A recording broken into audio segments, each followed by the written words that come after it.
What are we looking for? We are looking for...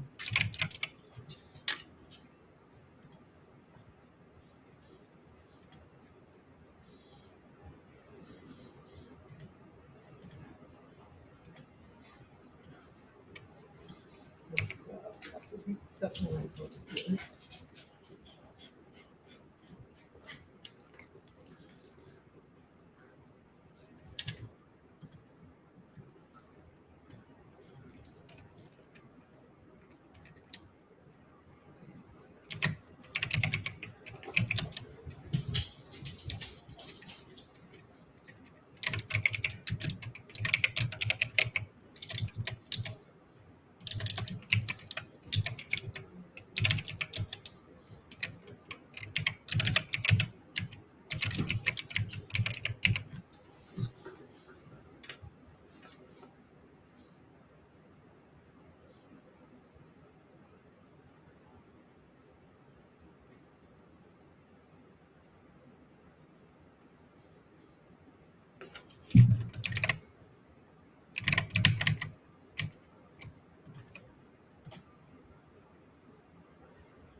Yo, what's up, Joe?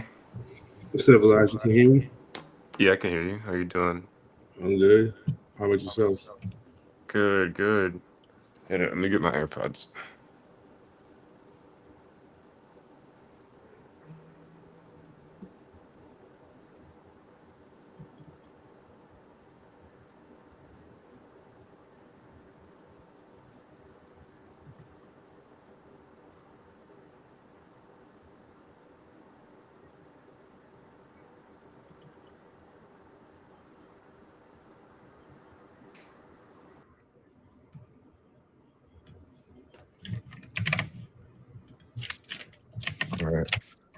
Hello. Can you hear me? Yeah. All right. That. How's your weekend been? My weekend's been pretty good.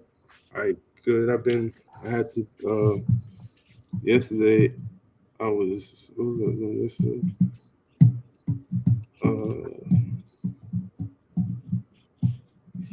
I was Yesterday I was working on some stuff for Skylark. Okay. Yeah. But I was also on the phone with Brandon, helping him with some of the video as well. Oh yeah, he told me about that. I'm really excited to see everything everyone's cooking up. I'm actually working on captions for the Instagram right now, Okay, dope. adding stuff to it. Yep.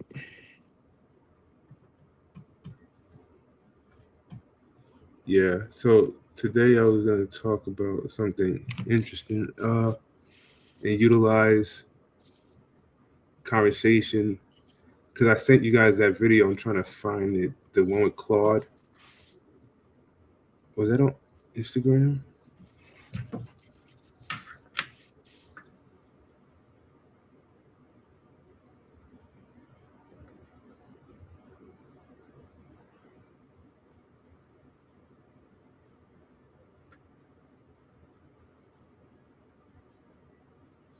Yeah, Claude ran a business in our office.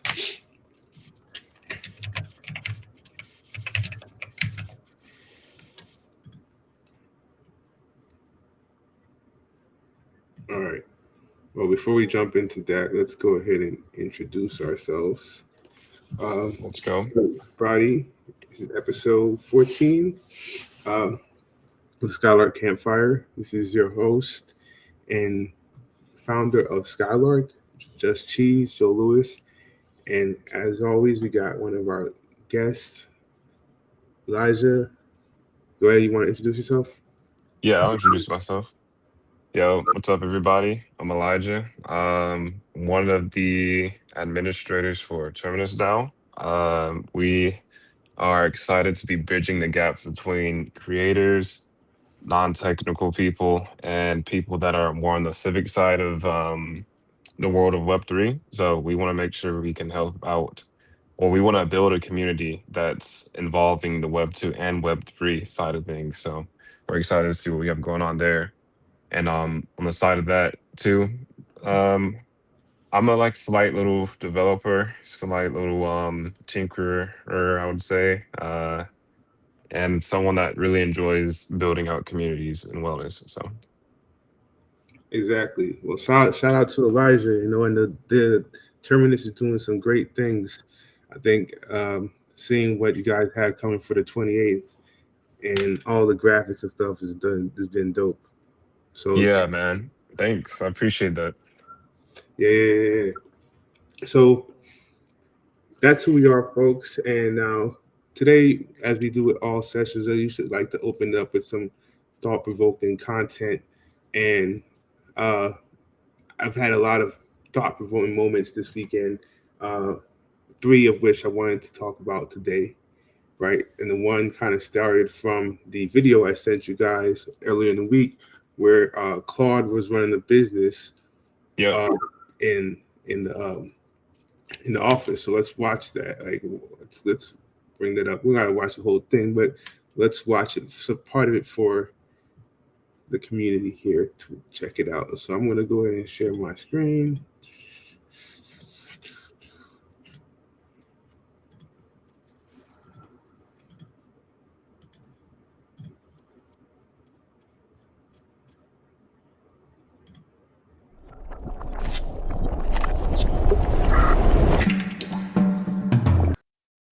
Project Vend is an experiment where we let Claude run a small business in our office.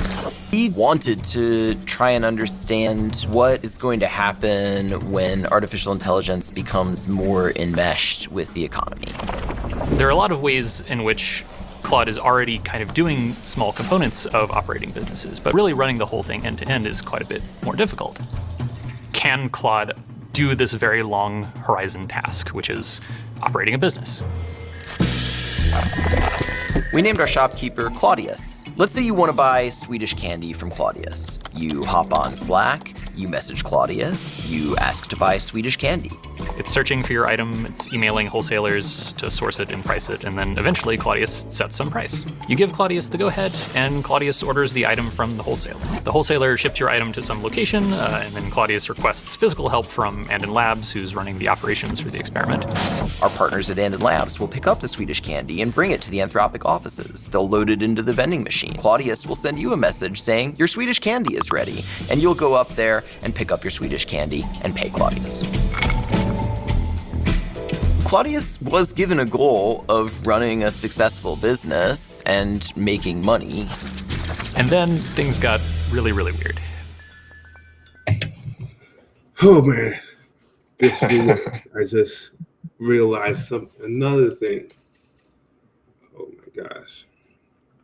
What's going on? So what do you think of this video so far?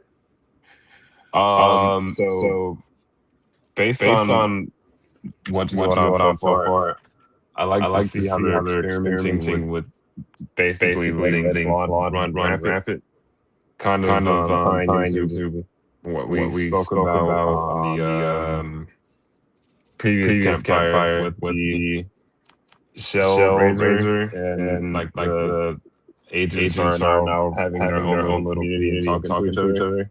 Yeah. So now it's cool thing. It's like almost like it's. I can see this as like one of the agents branching out and actually having a real now or something, and then we're seeing how it actually interacts with a real world situation versus being stuck. And they in the like agentic commerce worlds and whatever chat. Yeah, that's actually a good point, and that's kind of what I'm highlighting too, because from an agent, like on Thursday we talked about Maltbook and Maltbot, and we also talked about the fact that T-Gold brought up that website where you can take jobs from AI, right? Right. So as a human, think about it now. This thing here, like what they're doing, is very much possible. Like I can think about one of the ways that they could do it is basically have a partner network of suppliers. Like say you have a bunch of friends that supply these products, and if you need one, you just ask. And if you just ask, it's like ghost kitchens. It's like a ghost kitchen, and it's a ghost kitchen network. You know what ghost kitchens are? Yeah, I know what the ghost kitchens are. Yeah. So like in those concepts, if you think about it the same way, you could have a runner agent that figures out a batch network of people to send a message to, right? Like this place sources this product. I'll get it here. I'll pay for it. And then they'll deliver it with some means. And then that means will just be, they drop it off at the person. Like it's literally what they're doing. Like if they don't, so like in the video, it's like, if you don't serve Swedish fish, you could hit up a partner that they can find on the internet that sells Swedish fish. And then there's a lot of assumptions that's being made in this video. Like, am I going to get these Swedish fish by tomorrow? Or am I going to be able to come downstairs after texting Claude on Slack? Am I going to be able to come downstairs like 12 minutes later and they're going to be there? Right? And if that's the case, then you can probably find a network of suppliers of a product that could probably get you something there within less than an hour, like kind of like Instacart type shit. Yeah. Or GoPuff. Tarek showed me a service called Perch, and he tested it out himself. And he ordered a bottle that's like similar like this. One of these Aloha whatever bottles. And basically the agent will handle purchasing the item for you. But he was like he was kind of skeptical at first because he didn't get like a tracking number or anything like that. It's called Perch. It's called app dot perch. PURCH dot XYZ. Oh. Yeah. App dot perch dot XYZ.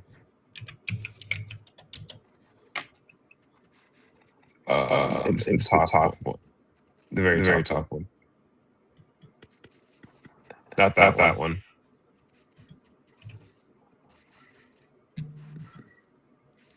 Well, yeah, that's the logo. He found it on X. I think. Yeah, that's the one. Look up the Perch Twitter account.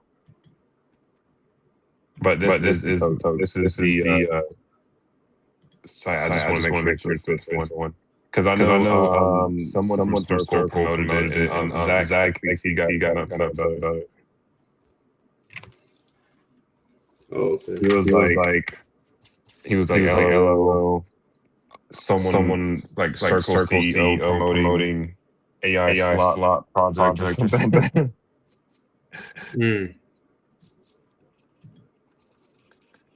But yeah. Yo, this is on Molt's book. Oh shit.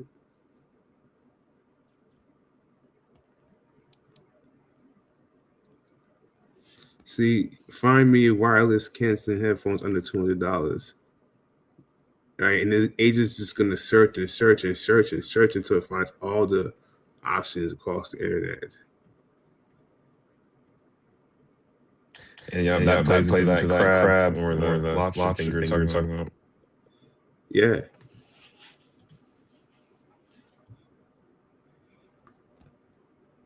Yeah, and you can even preview outfits too. It's crazy. Like you can look up stuff. This is dope. Yeah. Yeah,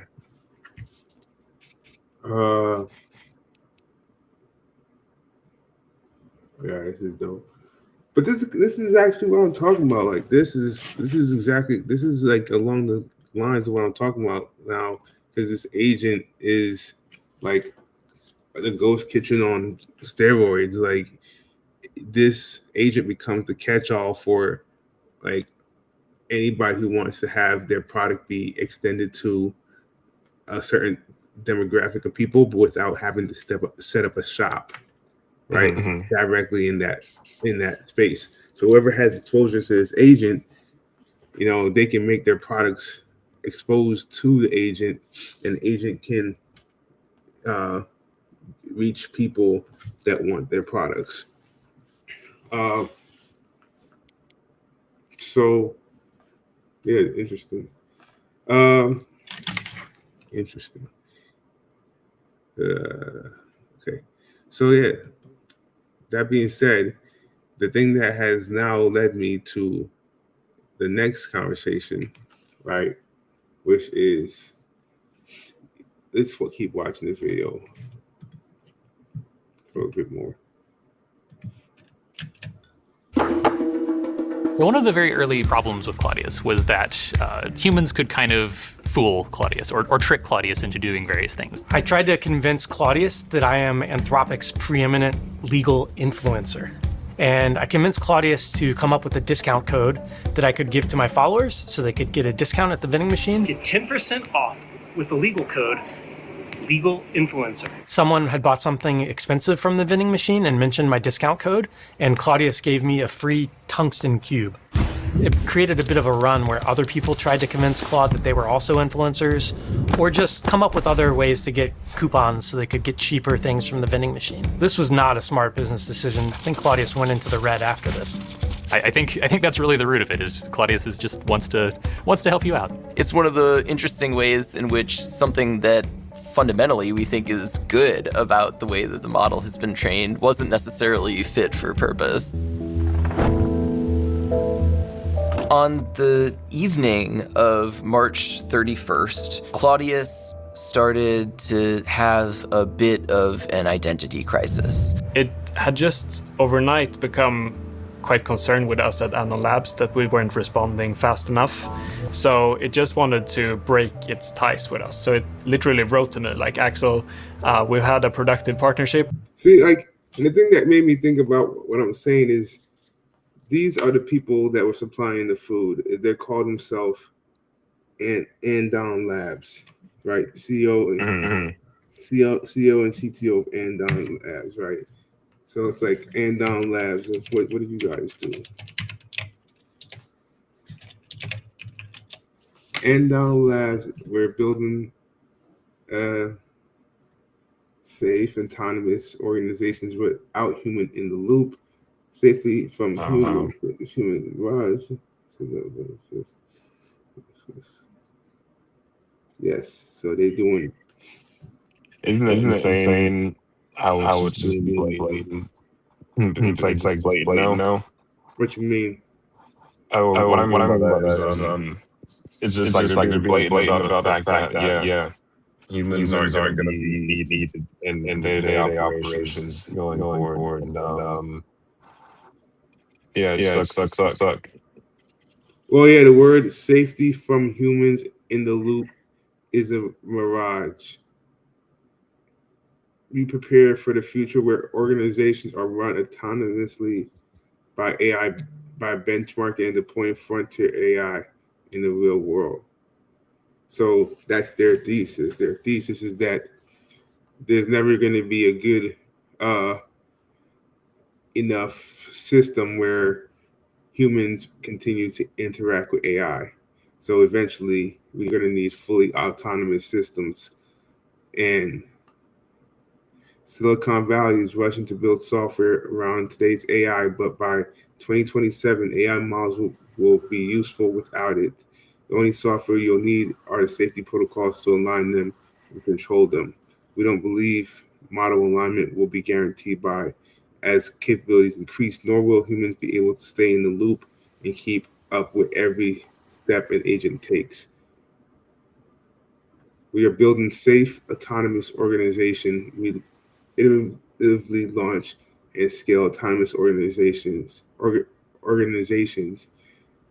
bridging AI control research with real world testing. See, that's a very interesting statement too, because if what they're saying is true, is like we're fucked. Like AI is going to outpace us, and we need to build safe spaces or safe protocols to control them and align them.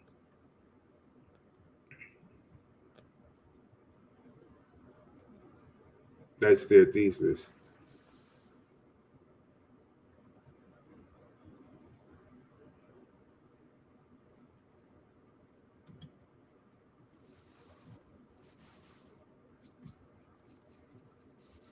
Yeah, that's really interesting. And truthfully, that is where we're going. So that's why it's important to have. It's important to be educated that this is going on, so you can stay ahead of the game.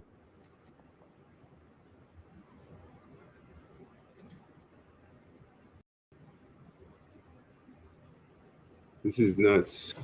Yo, What is this showing? This is the entire. If you want to rerun this experiment For the video that you're watching? well, no, if you want to build your own vending machine, your AI agent vending machine, you got the whole detail on how to do it right here. Shit, it should be building these. Yeah, shit is nuts. Imagine if we had one of these. Yeah, that's what I'm saying. Like we do Especially with those little kiosks. And doing it for research. Okay.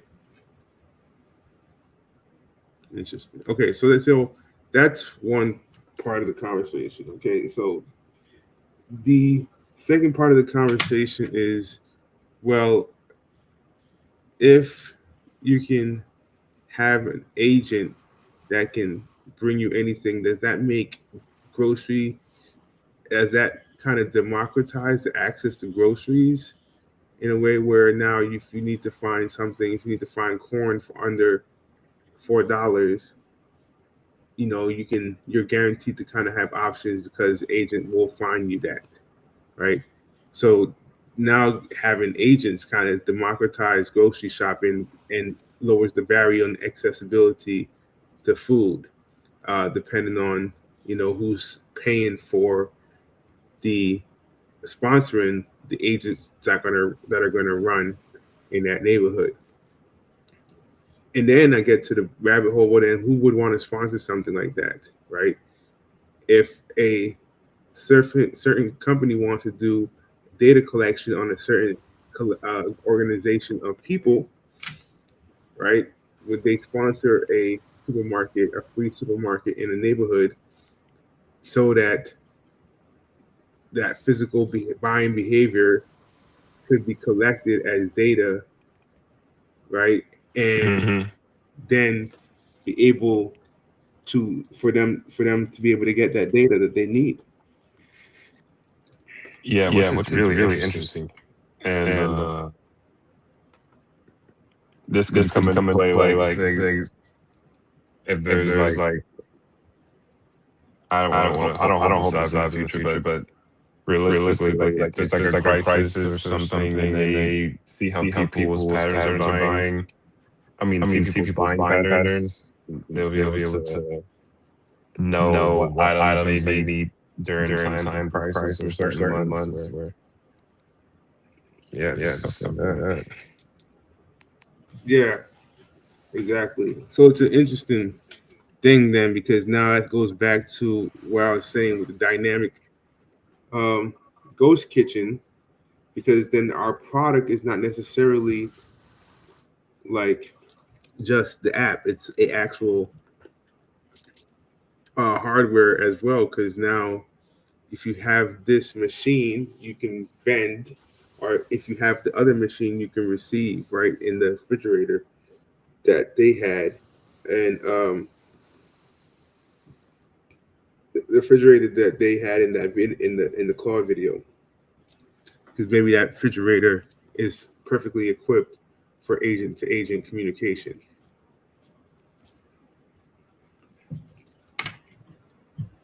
So that brought me to then another point, right? The other side of that is the most expensive supermarket, Erewhon. And what were you saying? And what were you specifying for agent? If you're the kind of person who likes eating food.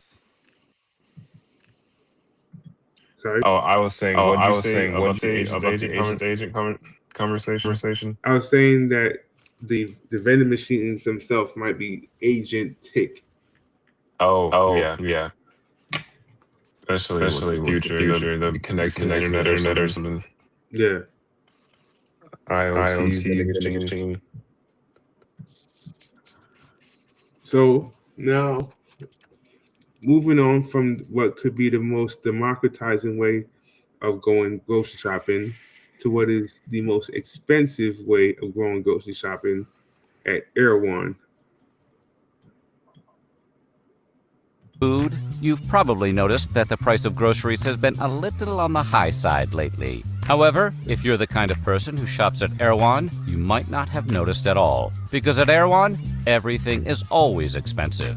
What the hell is Erewhon, you ask? Well, today we're going to take a look at what it's like to shop at Erewhon, the most expensive grocery store in America. But before we get started, be sure to subscribe to the Weird History Food channel. After that, please leave a comment and let us know what other pricey stores you would like to hear about. Okay, time to stock up on avocado toast. Erewhon Markets is high profile enough to have been referenced in a joke on South Park, but it's not exactly a household name. In fact, most Americans have never even seen one. So for the record, Erewhon is a chain of luxury grocery stores with 10 locations, all in California, 9 in Los Angeles, and one in nearby Pasadena, with that little old lady the Beach Boys couldn't stop crowing about. And when we say luxury, we mean just that. Erewhon's prices make Whole Foods seem like a Dollar General. You'd think that would drive customers away, but it mostly does the opposite. Erewhon's ridiculous prices have made it the choice of celebrities and influencers, creating a buzz around the brand across the internet and all over the world. Now, Erewhon is a grocery store, but it's nothing like the big grocery chains most Americans are familiar with. It does have aisles of produce and store-branded pantry goods, and it does count food like ranch-flavored kale chips, buffalo cauliflower, and a sushi sandwich among its most popular items. But at Erewhon, groceries aren't really the point. People come to Erewhon just as much for the store's wide variety of powders, gels, and supplements, which include kitchen staples like maca powder, sea moss gel, and chlorophyll, among many, many others. Erewhon locations are also popular for their cafes and tonic bars, where customers can sip on a smoothie or nibble on a snack while they shop. And unlike your corner grocery store, Erewhon is also known for their trendy branded merchandise, which includes things like tote bags and stylish hats. Big deal. At Kroger, you can get X-Men totes. As we mentioned, Erewhon isn't for the budget-conscious among us. In fact, you might say it's one of those places where if you have to ask what anything costs, you probably shouldn't be shopping there. That exclusivity is a big part of its brand. For example, your average supermarket will charge you somewhere in the neighborhood of $3 for a 16-ounce dispenser of a recognizable brand of liquid hand soap. Erewhon's store brand hand soap, on the other hand, costs $26. Now, in all fairness, Erewhon soap, according to their website, is eco-friendly and crafted with cedarwood, lavender, orange, and rosemary essential oils. But for damn near $30, it had better make your skin bulletproof, like Luke Cage, or to a lesser extent, Blank Man's costume. And it's not just the soap. A 6-pack of Coke can cost somewhere around $6 or $7 at a regular supermarket. But a 6-pack of Erewhon soda, which comes in ginger, green apple jasmine, and watermelon lime, among other flavors, will run you 35 big ones, roughly $6 per bottle. Why so much? Well, according to the website, the soda is packed with 24 probiotic strains, and it supports a healthy microbiome, enhancing digestive wellness. Pretty sure Coke doesn't do that. But that is just the tip of the eye-poppingly priced iceberg at Erewhon. A gallon of milk will set you back $20. A 64-ounce bottle of water is $26. You know, some of the stuff is just outrageous. I'm like, is it just because? Have you heard of Erewhon before? I was be honest, no, maybe that's intentional. I've heard of Erewhon. Well, I heard about it. I've seen people on Instagram. I've seen like influencers talk about wanting to go to Erewhon, and yeah. So from that perspective, I know it, but it's only in California. But there's some history behind it, which is actually interesting, and the economics is also interesting. And that's what I started watching it yesterday. I was just like, from an economic standpoint, they can afford to do this because the shopping is the grocery shopping is not their only source of revenue. Like they have merch, they have celebrity engagement, so they can afford to sell $26 bottle of water because they're making money. They're making enough money somewhere else to make up for. They may not sell as much as these bottles of waters, but they're going to sell, which is what their most popular product is, which is, I'll just jump ahead to that part. Their most popular product is their smoothies. It's in the, is there a second? Yeah, it's over here. But the most popular product is their smoothies. But let's just listen to the history real quick. In 1872, the English writer and critic Samuel Butler released what would wind up being his most famous and influential work, the satirical novel Erewhon. An anagram for nowhere, Erewhon was the name of a fictional country where every citizen is required to maintain their own health and can be criminally prosecuted for getting sick. That connection to the I thought that was interesting. Like a country where everybody was forced to take care of their own health. And if you did not, you get incriminated. You go to jail if you were not healthy. That's crazy. Which is, I mean, hey, stay healthy, right? It's for the sovereignty for the country. Stay healthy, but now you're gonna think about it. Then what kind of food do you need to eat? Can you eat the crap that we're eating over here? What kind of what does the country need to do about their food? So what do we do about our food? When we meet up, do we make, what kind of decisions do we make? Or do we have to say, yo, in order for us to survive as a group, we're gonna have to start a super duper farm, so none of us go to jail. Right. The idea of a person maintaining their own health inspired Aveline and Michio Kushi to use the name Erewhon for the new health food-oriented supermarket they founded in Boston, Massachusetts. Because that was the intent. They were using that name for a health food supermarket. In 1966, the Japanese couple, who today are widely credited with kicking off the macrobiotic lifestyle movement, were concerned. See, and they have a specific lifestyle movement, macrobiotic. So that the nutritional value. Erewhon translates to healthy. Erewhon is the name of the place that where in the book you had to be healthy or you would go to jail. That's right. Sorry, I was looking at my phone when you mentioned that a little bit. Of food had been declining since at least the early 1900s. It was those concerns, and a desire to monetize those concerns, that led the pair to open the first Erewhon. The original location was not much more than a small stall with a counter and a few shelves in a basement market. But the business was successful, and the Kushis were able to quickly relocate, first to a larger building across the street, and later they packed up the truck and moved to Los Angeles. California, that is. Swimming pools, movie stars. But life in the big city was tough, and the initial success was followed by decades of financial struggle. The business was mismanaged, and it didn't help much that the Kushis were holding the macrobiotic diet as a cure for AIDS, which it is not. The store went bankrupt and then was sold to employee Tom DeSilva in the early 1980s. DeSilva and his wife then turned Erewhon into a kind of new agey place where you couldn't buy red meat because it was poisonous, but you could buy American Spirit cigarettes because they were organic. Wait, has anyone tried smoking red meat? But the Erewhon story really begins in 2011, when DeSilva's widow sold the last remaining store to Tony and Josephine Antocci. The Antoccis had just made a fortune selling their Italian foods business and bought the LA location on what was essentially a whim. Nonetheless, the savvy couple would be the ones to turn the place into the upscale supermarket we know it as today. Wow.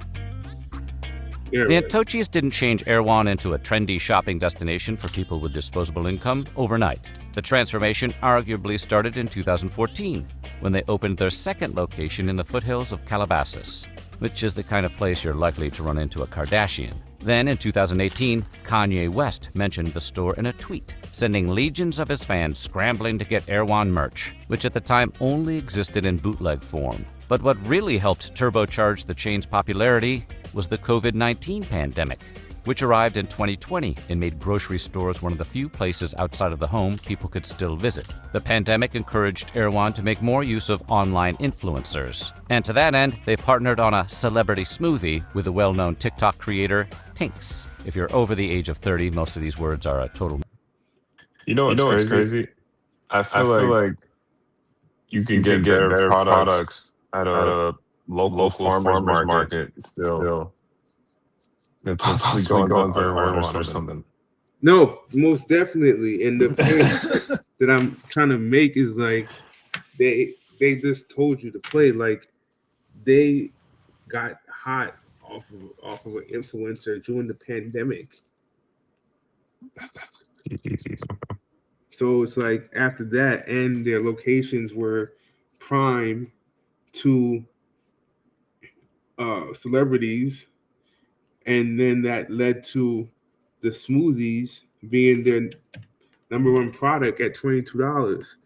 It's more palatable for people to buy $22 magical smoothie than it is to pay, $12 for, or $26 for lotion, right? More people would be willing to buy that $22 smoothie than the $26 lotion. Mystery. But the promotion was so successful that celebrity smoothie partnerships have since become a regular centerpiece of the Erewhon brand. Celebrities like Bella Hadid and Kourtney Kardashian have gotten in on the fun, and the smoothies, which will lighten your wallet by somewhere between $11 and $20, remain Erewhon's most buzzworthy product. In 2022, for example, Erewhon exploded on TikTok after the Hailey Bieber-endorsed strawberry glaze smoothie went viral, kicking off a tidal wave of Erewhon-themed content that earned hundreds of millions of views. The combination of the high prices and the high-profile endorsements have made... And the smoothies are just, maybe I'm not saying they're regular smoothies, but they're not crazy ass smoothies. They're not too crazy that if you stop into the city and you want to visit the store, like if you're going on a trip in LA, you want to visit the famous Erewhon, you might be willing to call for $20 to try a smoothie. At that point, it's just like for the experience. Yeah, it is for the experience. It's a it's a not bad price for experience that people are willing to pay, right? So it stays open for that cause, right? Like, oh, there's an experience here. I come here, I pay $22, I take a picture, and I can look at these other groceries. I'm probably not going to buy anything, and that's what talks about the you're buying is probably just full of sugar, which is the whole purpose. What? Say that part again. I was saying I don't know for sure, but the smoothie may be full of sugar, which is just like defeating the purpose of the whole. I don't know.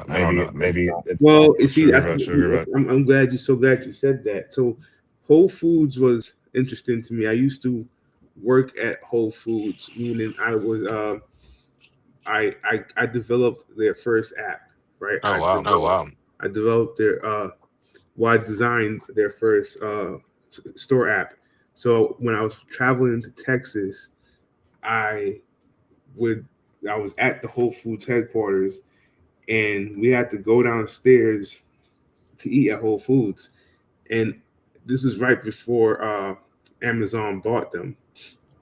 Mm-hmm. So I was at Whole Foods, and this was just a regular old supermarket. Like, they were not so much like, now there's a lot of tech within Whole Foods, right? And you think about that, you don't even think about Whole Foods, don't think about Amazon, right? You're right. But there was a time when Whole Foods was not associated with Amazon at all, and there was just a supermarket, just like kind of like Erewhon, except Erewhon, they probably more than supermarket now, but they're a supermarket. And I used to think like the name Whole Foods, the marketing, healthy, but then there was cookies and all this other stuff in there, and it's like it was that ironicness that you speak about has existed. Like, it was the same. It was there when I was going to Whole Foods. Yeah, they have some nice treats. I haven't had in a long time, but they do have some nice ones. But I also was thinking, you just know there exists some kids out in these like prevalent areas that don't know groceries without Erewhon. They probably only think this is the only groceries that exist. And if they go to Walmart or something, they get scared or something. Oh yeah. That people that grow up in these areas. But this is the other part too. So what's it like to shop where Jake Gyllenhaal shops? Well, Erewhon locations have often been described as beautiful. The stores are relatively small, and according to the company, each location is specifically designed for the surrounding neighborhood. Keeping with the greater theme, the interiors are done with natural materials, and areas like food kitchens are left exposed, reassuring consumers the prepared foods have nothing to hide. The shelves are lined with picturesque products that have packages which would appease the palate of even the pickiest graphic designer. And the produce often looks virtually untouched, which is probably because most of it is. That's because most of Erewhon's clientele don't come to Erewhon for the groceries. Prepared foods are much more popular, and it's not unusual to find those sections of the store far more crowded. As we've repeatedly mentioned, the prices almost defy reason. One TikToker found that even a relatively small haul of groceries could cost nearly $400, while another spent over $1,000 on just the ingredients for nachos. Although, in fairness, they did use an entire tin of caviar in their recipe. For those with weeping wallets, $100 can buy you a cafe membership, which includes a... See, and then they layer in the membership. See, the economics is genius. Like, we're going to get enough money out of you that we don't really need to sell these groceries. Like, we'll give you, buy the, somebody, there's enough subscriber people, right? People paying for enough subscriptions that they could convince themselves that, oh, $100 a year to get me 10% off of the groceries, right? I'll do that, and I'll get a free drink, and I'll get access to lifestyle. A monthly drink. Yeah. I got access to the lifestyle content, you know? So that's all, man. 10% discount on everything you buy, plus one free drink a month. And because this is Erewhon, there is always a more expensive product to buy. In this case, it's the highly exclusive Membership Plus program. Given the store's already astronomical prices, the so-called discount program, which arguably doesn't really save you all that much, has proven to be somewhat controversial. So you got the $100 a year plan and the $200 a year plan for a grocery store. For a grocery store, man. Like this is. I don't even know what to say. It's like this is the type of stuff that makes people in other countries hate the U.S. kind of. It's like, bro, y'all just have access to so much. You don't even need this. Like, just go to your grocery store and get your groceries. No, I get it. I guess it still falls within because of what? But What? I'll say again. It still falls within the what? I said it still falls under because like why not? Like if you have this much money, why not spend it just because?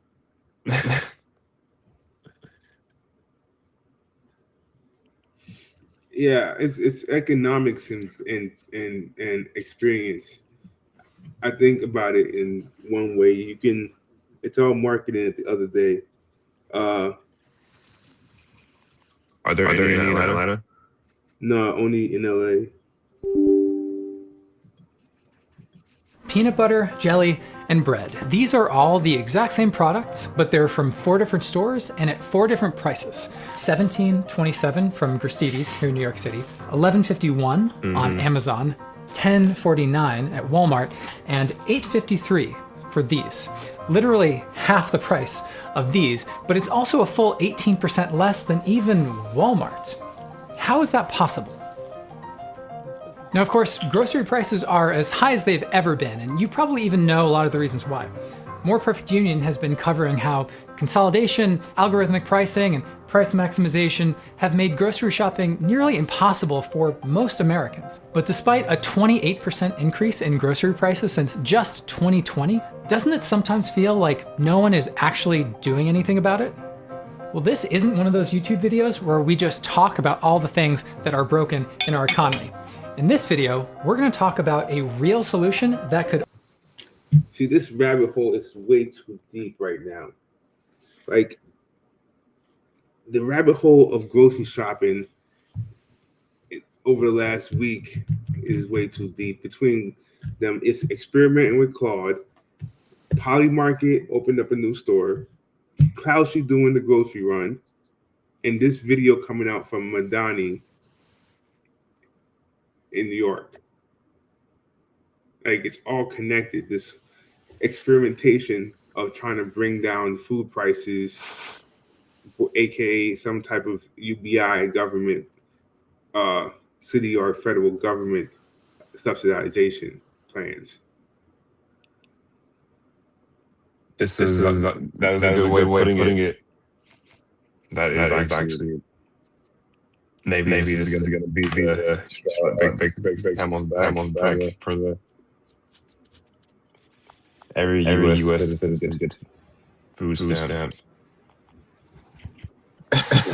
What about Two politicians who talk a lot about family grocery trips. There are two politicians who talk a lot about groceries. Grocery stores, cheaper groceries.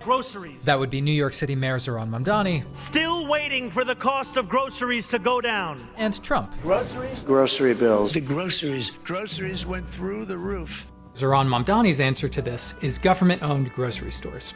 These would be non-profit stores set up as a public utility. But this isn't a new idea. And as critics will tell you, we've tried it, and they don't work. From Florida The town of Baldwin is expected to close its only grocery store. to Kansas The future of a city-owned grocery store in Erie, Kansas is up in the air once again. to Kansas City. But it did close. The Sun Fresh near 31st and Prospect. Now, there are a few reasons people give for You know, this is actually a very important topic because I've seen a couple of city-owned grocery stores in Atlanta. I think I've seen Atlanta trying to pull this off. What's up, Willa? Cap Rising. You want to go ahead and introduce yourself? Yeah, sure. I'm feeling like I missed a lot. Yeah, so ready to get caught up. Hey, everyone. My name is Layla. I'm Cap Rising. What is that? Capricorn Rising? Yeah. Oh, okay. Pisces Pisces what? Sun. Oh, Capricorn. is it Pisces season now? It's going to be the month. My birthday's in the month. Huh? My In a month Oh, okay. from today. Yeah.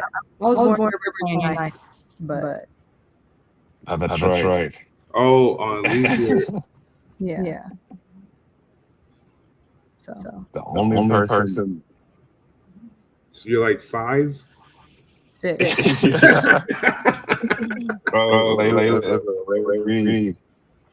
But the event that's going on that we have on Peter Street during my birthday. Hey, we're gonna have to let it know. Yeah. Magnificent. But What were you guys talking about? What we yeah, were I was talking, gonna say you gotta provide a recap. what we were talking about, well, it has grown. The rabbit hole's kind of grown, but we started off talking about Claude, the video of them running the store with inside of their office, right? Mm-hmm. And how Elijah brought up this project that is also doing that. It's called Perch, and Perch will basically let you buy anything. An agent will go out and get it for you. Oh yeah. Shout out to Tarek for showing me that. So, and it uses X402, right? So all the stuff that we were talking about, right, where there's kind of this common theme that's starting to emerge, and that's grocery shopping, right? And even with Poly Market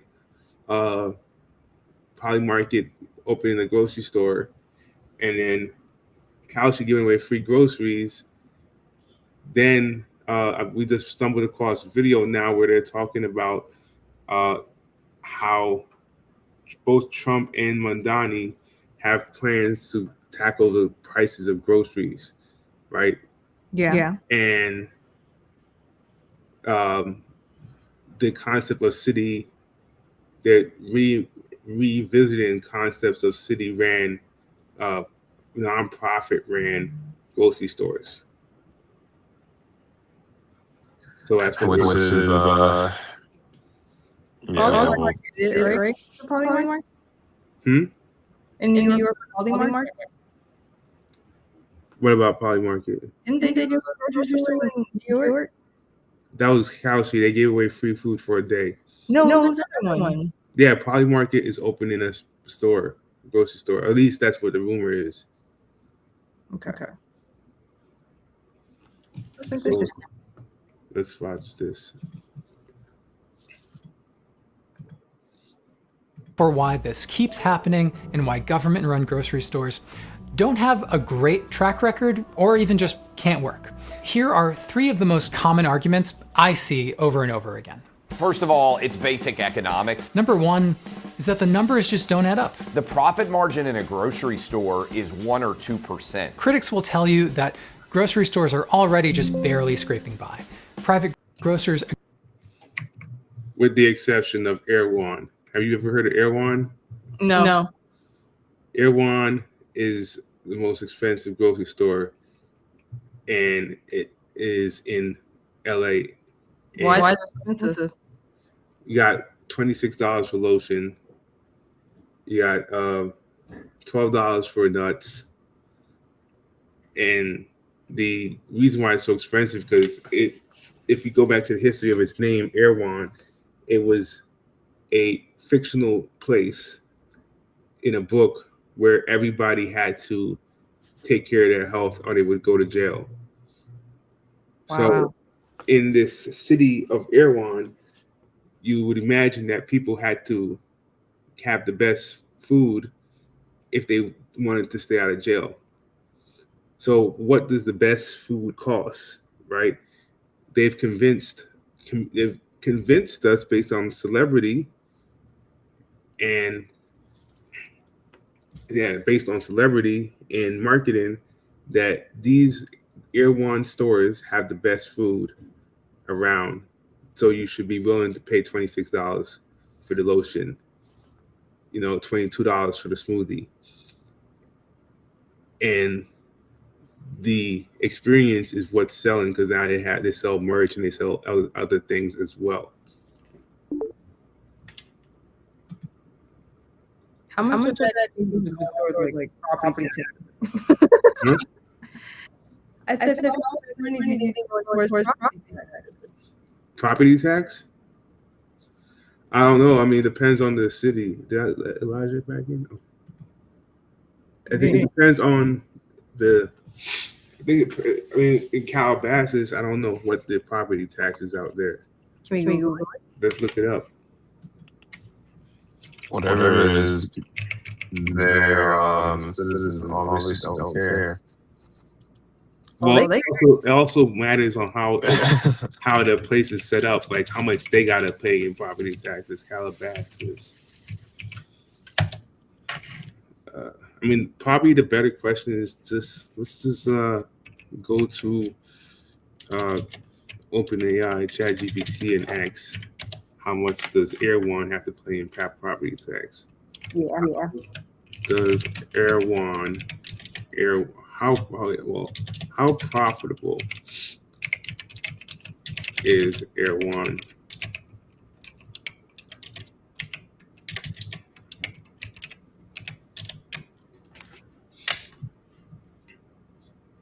It's $170 million in profit, net 22%, which is far above any other grocery average, which is typically in the single digits. Okay. How much they pay?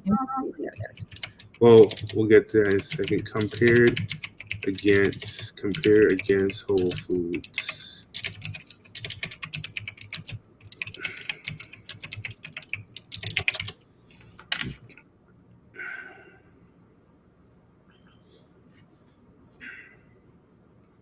Erewhon 20%, net margin around 1.5% for Whole Foods. So Erewhon's definitely doing something drastically different from everybody else. Mm-hmm. Whole Foods. So what is the average of property tax for Erewhon.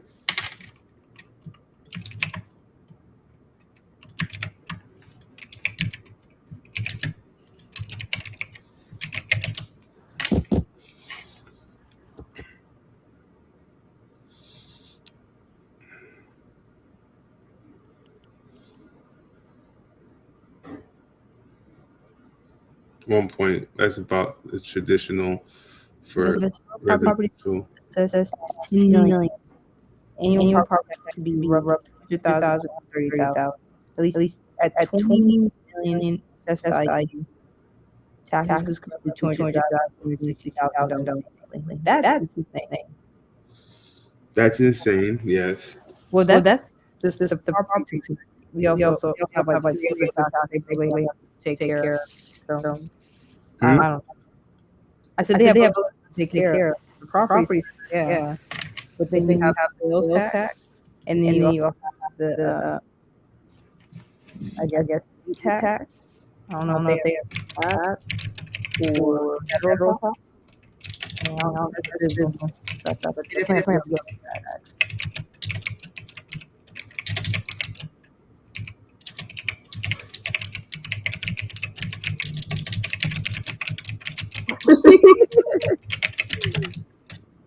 Joe's like hard.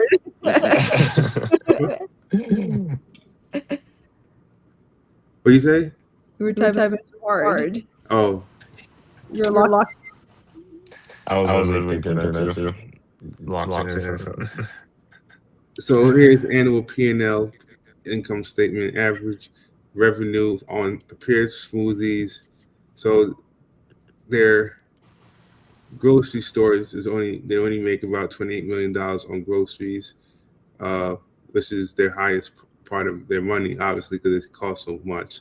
Yeah. $15 million, right? Cost of goods sold, right? Their groceries cost the most of their money. So from 16%, they're only making 10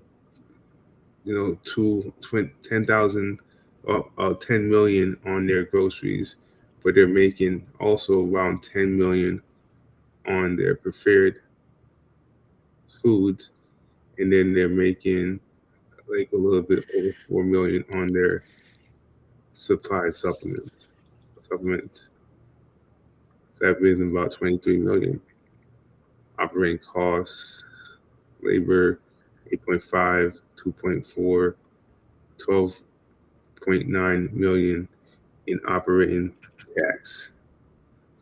So 12.9 minus from the profits gets you about 10 million.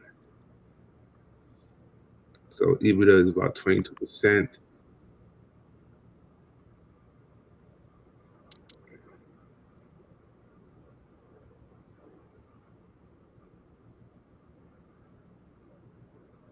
That's interesting. The prepared foods equal the profit engine.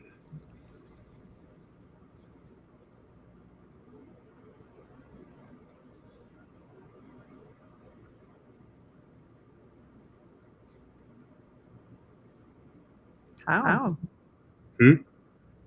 14 million from smoothie.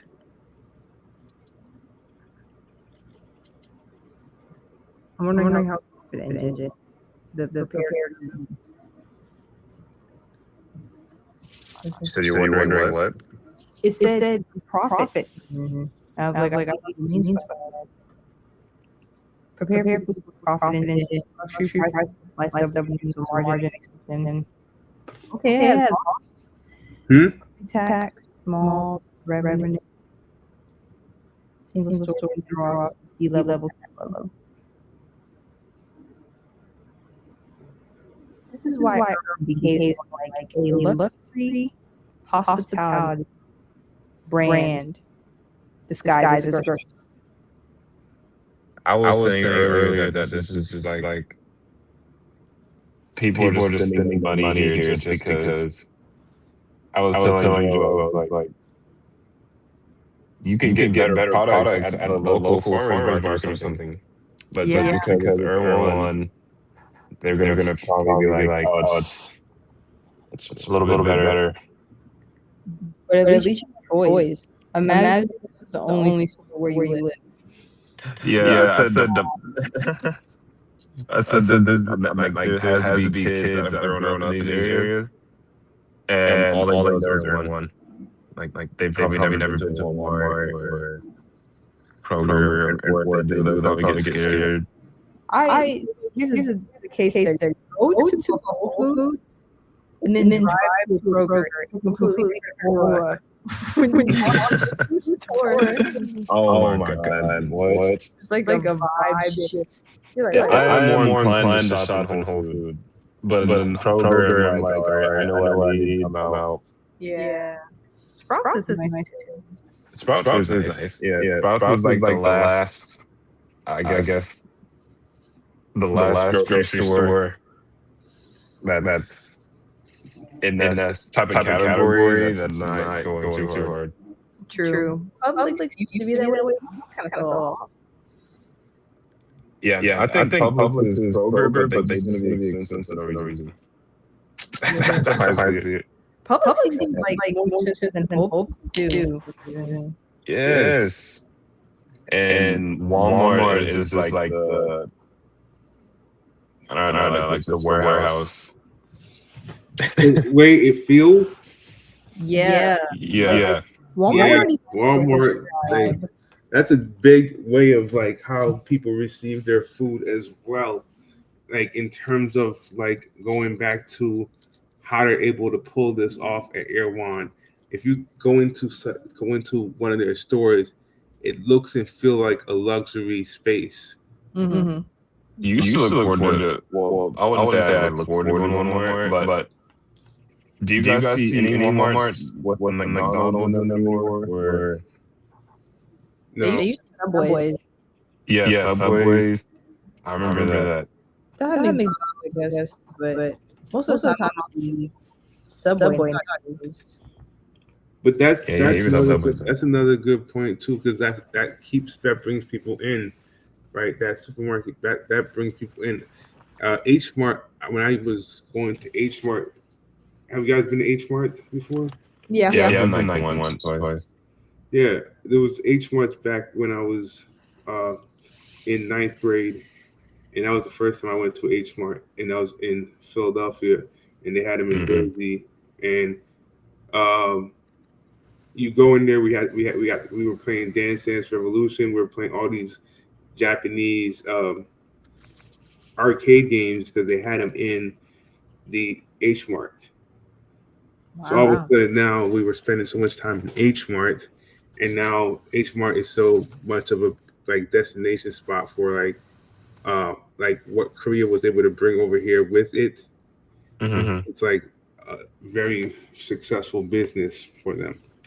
Yeah, you can get like a ton of eggs there. But do you guys ever buy groceries from Target? Or you just ignore that and you go to Target? Seldomly. It's very, very rare. Yeah, I don't think I've really ever. But we're watching all this, but we didn't get to. So let's go back to the video, right? We didn't actually get back to the video. Oh, that's crazy. We finished this.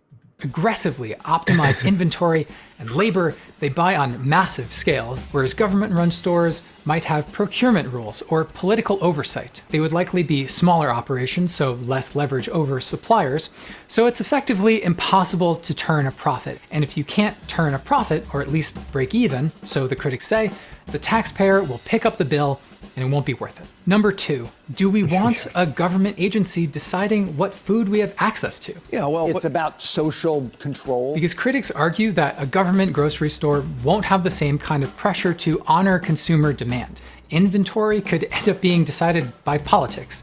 And ultimately, Zoran's idea for a chain of city-owned grocery stores would increase government involvement in our lives, writes Representative Jen Kiggins from Virginia. Number 3, a lot of government agencies just suck. So why wouldn't this one? Oh, the government. The government stinks. The lines are too long at the DMV. Essentially, the bureaucracy and slow decision-making that make the DMV or the Social Security office inefficient or unresponsive or just unpleasant would carry over into your shopping experience. Regulating a really low profit margin industry with opaque prices, I'm just not sure the state can handle it. So really, the critics say, privatization becomes the only serious answer. I'm going to break down each of these arguments for you by the end of this video, but whatever critics might have to say, and we can take a guess as to how Trump might feel about government-run grocery stores. We want government out of our business, out of our wallets, and out of our lives. This is what we want. He kind of already has them, because the largest chain of government-run grocery stores, and it's where this sandwich is from, is run by the military. My name is Bill Moore. I am the former CEO and director of the Defense Commissary Agency. Bill oversaw the almost 250 commissaries across the country and around the world, from South Carolina to South Korea.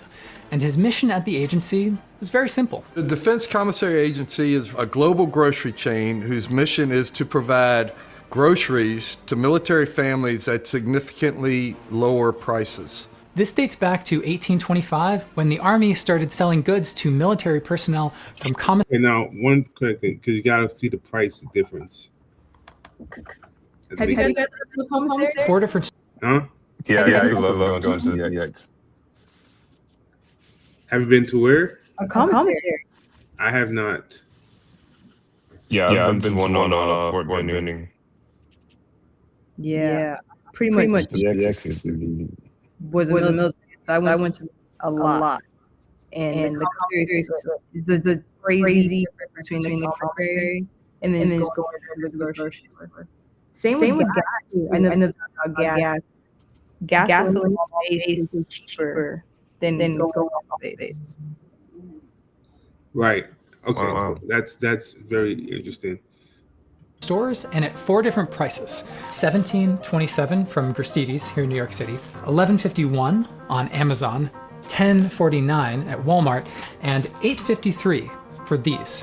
Literally half the price of these, but it's also a full 18% less than even Walmart. How is that possible? Now, of course, grocery prices are as high as they've ever been, and you probably even know a lot of the reasons why.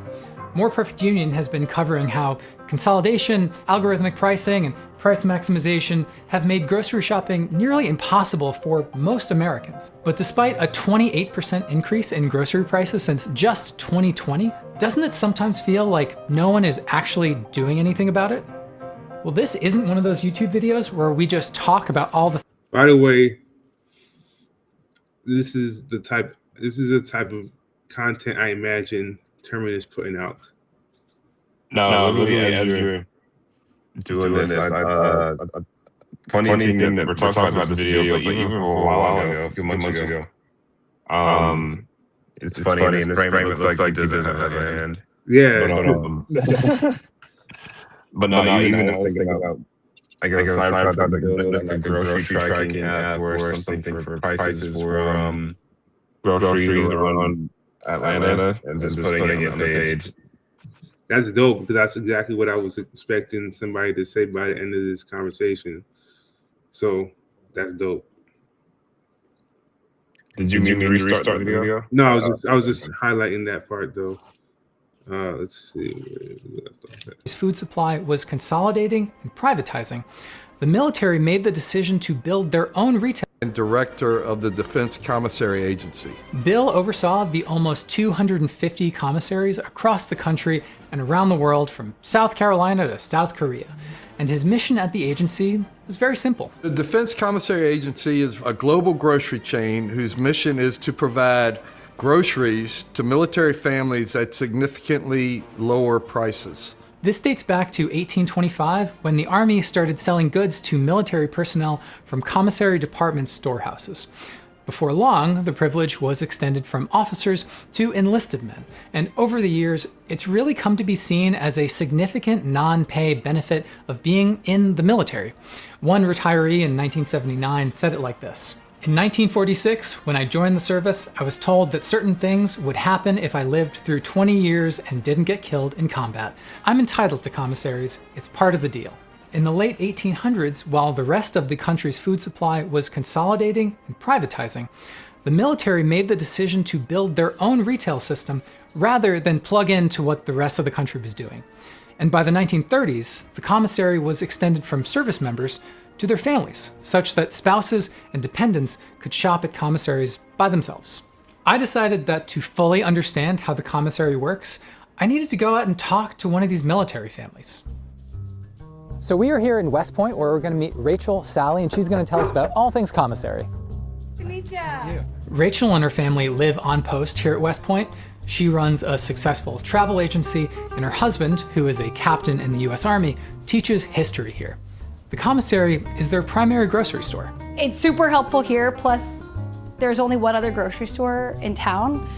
So the options here, if you need something in a pinch, like just go to the commissary. Sure. Yeah. How much is your monthly food budget? In a perfect world, try to stay under $1,000 for the month, and we really only eat out like once a week. But actually, on average, households of 3 to 4 people spend almost $1,500 a month on groceries.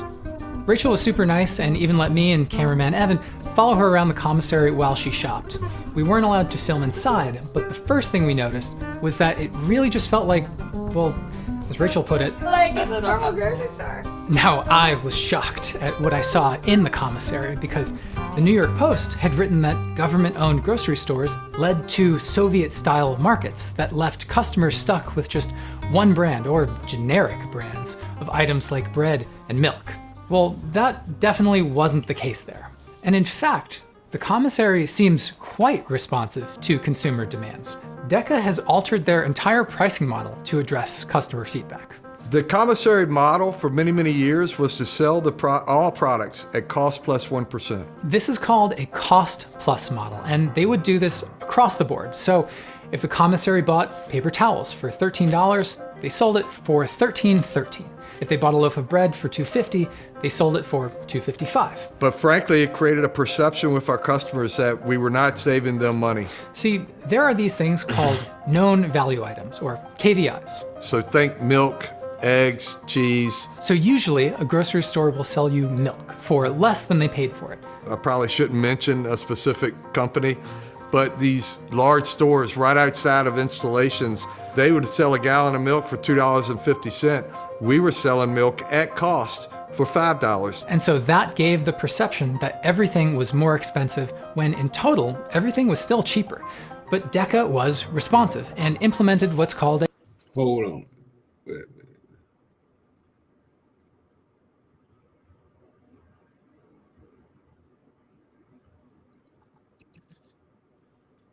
a variable pricing model. We started selling milk at a loss, and we would recover that loss in other products, but products that weren't as important to a struggling military family. The thing is that there are other grocery stores to shop at, which is why DECA is laser focused on maintaining the relevance of the commissary benefit. Because if there were systemic dissatisfaction and DECA started bleeding customers, it could also lead to any number of consequences, including DoD investigations and congressional hearings. The next thing we noticed was that prices were definitely lower than what we're used to. But how is this possible? Because even private grocery stores just squeak by on 1% profit margins. How much money do you think you save? I do feel. What were you staying on for? Oh no, I was just thinking about the fact that the Walmart sells milk at Walmart sells milk. They take a loss on milk because milk is $5. Like that's the price it costs the grocery store to obtain the milk from the farmers, but they sell it at $2. So they're going to make up for it somewhere else. But the commissary sells you the milk at $5 because that's what the price they paid for. They do cost plus 1%, right? So you pay like $5 plus 1% for the milk, which is more money than Walmart. Walmart undercuts them, but they actually are paying the correct price. The correct price, right? At the commissary. I heard about that as well. And you know what? I don't want to. Like, I'm gonna have to see like the data for this. But do you think this could be like some sort of initiative to get Americans used to being, or get Americans accustomed to actually like buying less and actually realizing like, hey, this is the real value of this stuff. So buy less, but actually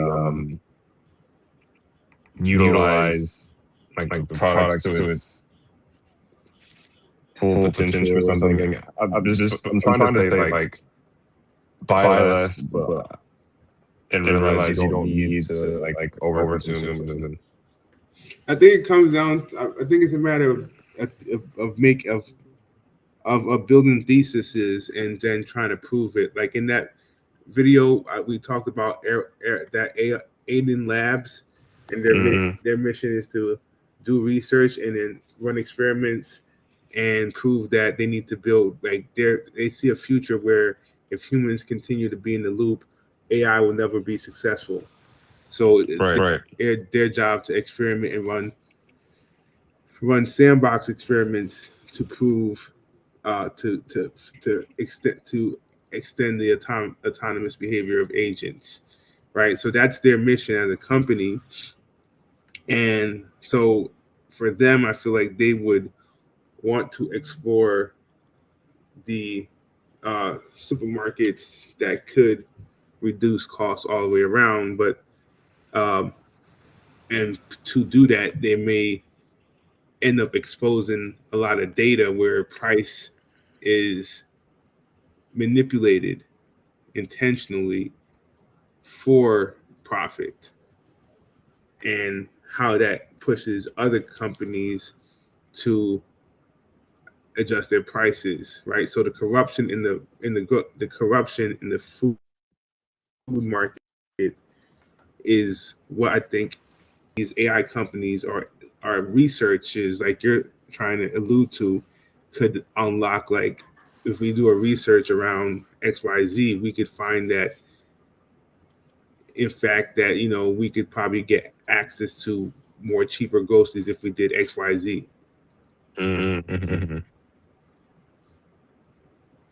We also need to bring more food forests back into the city. Because the only food forest in Atlanta that city ran, even though it's good that there's one that exists, if you actually go there, you'll be like, dang, man, the city needs to do a better job here. Well, whoever that was that had one she said that the MARTA, not a food place, but farmers market. And so I didn't know that the MARTA, and so now it's a cool way for that don't have access to a grocery store. Actually, have people to go get fresh produce via the market. Oh, you said MARTA has a farmers market. What? Yeah. Renowned they say that. Where? I don't remember. She mentioned that. Oh wow. Who said that? What's her name? Organization. We have with to make an activation with her. For partner. Was I there? Oh, Michelle. Oh, I didn't know that she said that. Oh, yeah, she mentioned that. That's awesome. She's like, yeah, that can help for that. I was like, yeah, that would be awesome. People can know that exists. I didn't know it. I mean, some of those terminals can do. Yeah, that's big facts. So that's why I'm like, damn, this is interesting. I feel like the savings compared to like the nearby grocery stores is huge. DECA by law has to provide a 23.7% savings on average. But key to understanding how those savings are achieved is understanding DECA's funding. The Defense Commissary Agency is part of the defense budget. DECA gets about $1.5 billion a year. This is the primary way they're able to save military families money. So in a sense, yeah, the critics are right. Profit margins are extremely thin, and if you want to save... And then when you think about the amount of money that the government spends on defense, right? It's bigger than defense. It's bigger than just war. It's shit like this. Yeah. Except for all working families appreciable amounts of money, you're gonna have to create subsidies. And guess what? At one point, in an effort to fight food insecurity, the defense secretary asked Bill what he could do to help military families even more. I said, well, with some additional funding, we can at least increase the savings to a round number of 25%. They increased our budget, so the subsidy became greater, which allowed us to lower the prices. So maybe you take all this to mean that it's true. The secret to all this is that taxpayers foot the bill for some giant subsidy. But actually, the subsidy is quite small. The defense budget is almost $1 trillion, and the subsidy for DECA is roughly 0.2% for the whole defense budget. This is for almost 250 stores serving 8.8 million households. It's actually a small enough amount that theoretically, if New York City wanted to pay for it all by themselves, they could do so with a 1% tax increase only on households earning $1 million a year. Boom. New York could fund their entire city. Theoretically with 1%. Theoretically. Yeah, with a 1% tax increase on the rich. Theoretically. But even though this is a relatively small amount of money, there is a constant push to become self-sufficient and cut the funding entirely.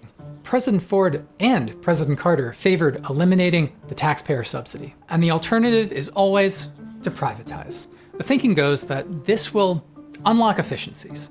Consider something like the fact that Walmart owns its own distribution. They own their distribution system. You know, they have centers, they have their own trucks. We did not have that luxury. I would have loved to have gotten that, but that would have been a huge startup cost involved. So there you go. That's a foregone efficiency, right? But the thing is that those efficiencies also have costs. When I came in to run DECA, Congress told me to run it like a business. I said, okay, I'll run it like a business. So I came back to the Hill with a list of stores I wanted to close. They were like, oh, you can't close any stores.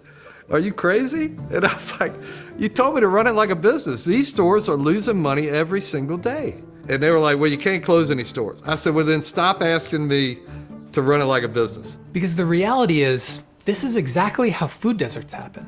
If a certain location isn't profitable, it doesn't matter how many people rely on it, that location closes. But commissaries are a service that operate outside of that model. Privatization is really a politically correct term that is really saying we're going to eliminate a pretty important benefit to military families. There are already a lot of families who are maybe like lower enlisted families, or maybe they have a lot of kids. Like, just because you have more kids doesn't mean you get extra money. You know what I mean? So like, it would be pretty painful on military families if the funding was gone. I spent a lot of time in commissaries as a kid, and I hate it.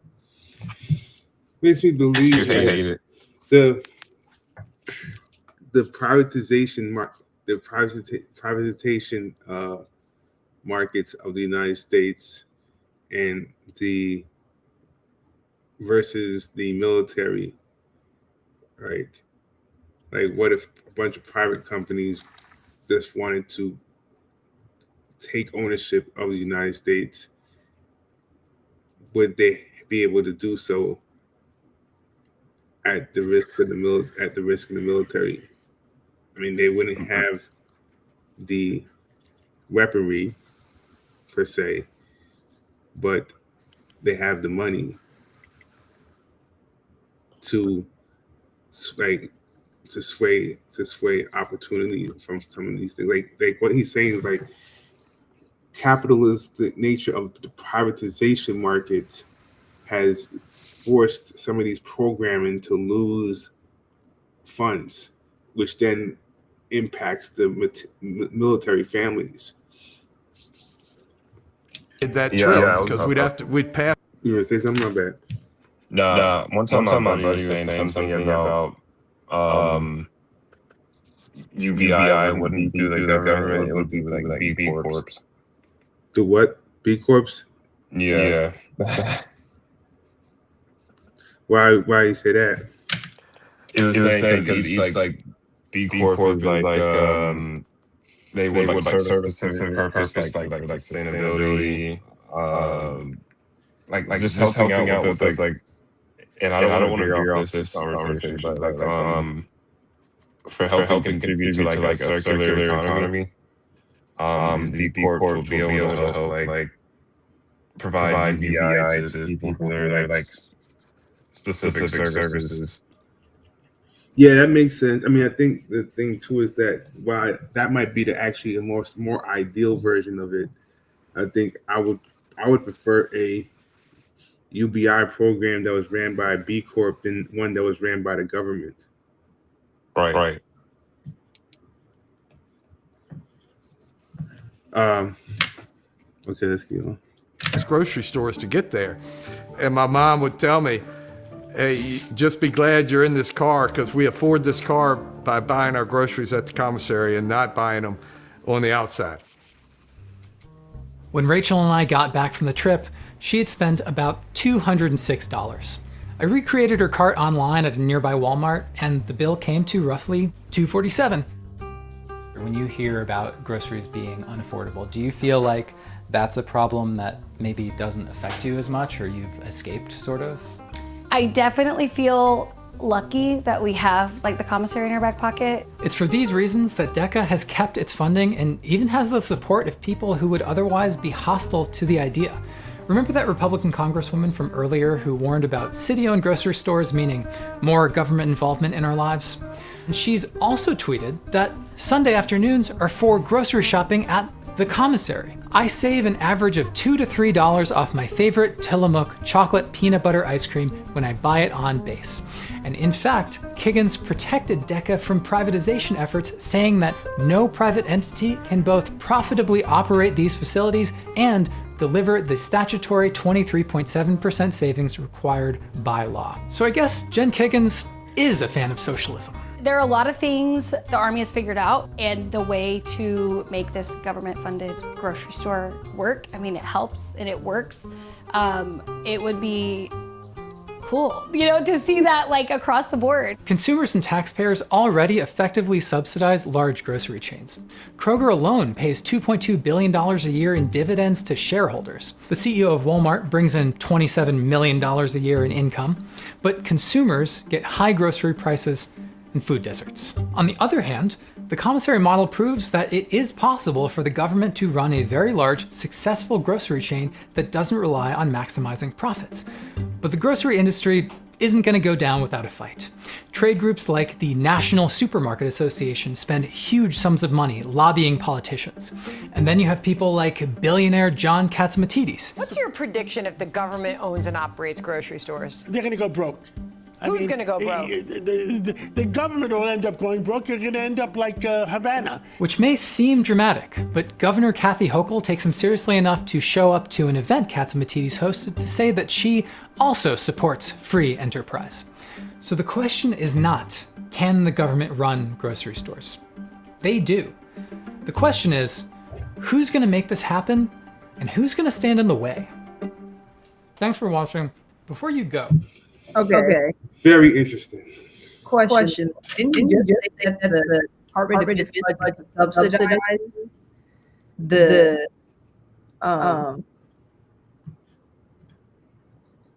the grocery store? So technically, would it help if if they're receiving trillions of dollars? I don't that's my question. Say the question again. I said, didn't he say that the DECA is receiving Department of Defense finances, and that's subsidizing the costs that they would potentially lose. So that's what I'm saying. Like, how could the government run an entire country's do all of that with the entire country? Does that make sense? What I'm saying? Yeah. I mean, they would Maybe have to use some blockchain. They'd have to increase their spend, but the other point of it too is like okay, like more recently now in the last 20, in the last not 20 years, but in the last there's a book written by the author of by the founder of Palantir, um, and he talks about how Silicon Valley was originally a government-funded ecosystem for solutions for the government. Yeah. And if you think about how those Elon Musk wanted to privatize and start getting in bed with the government, right? And then you got Palantir, you got our the company that Facebook, Lucky Palmer, right? So you got and starts with an A. I forgot what his company is named. Lucky Palmer's company starts with an A.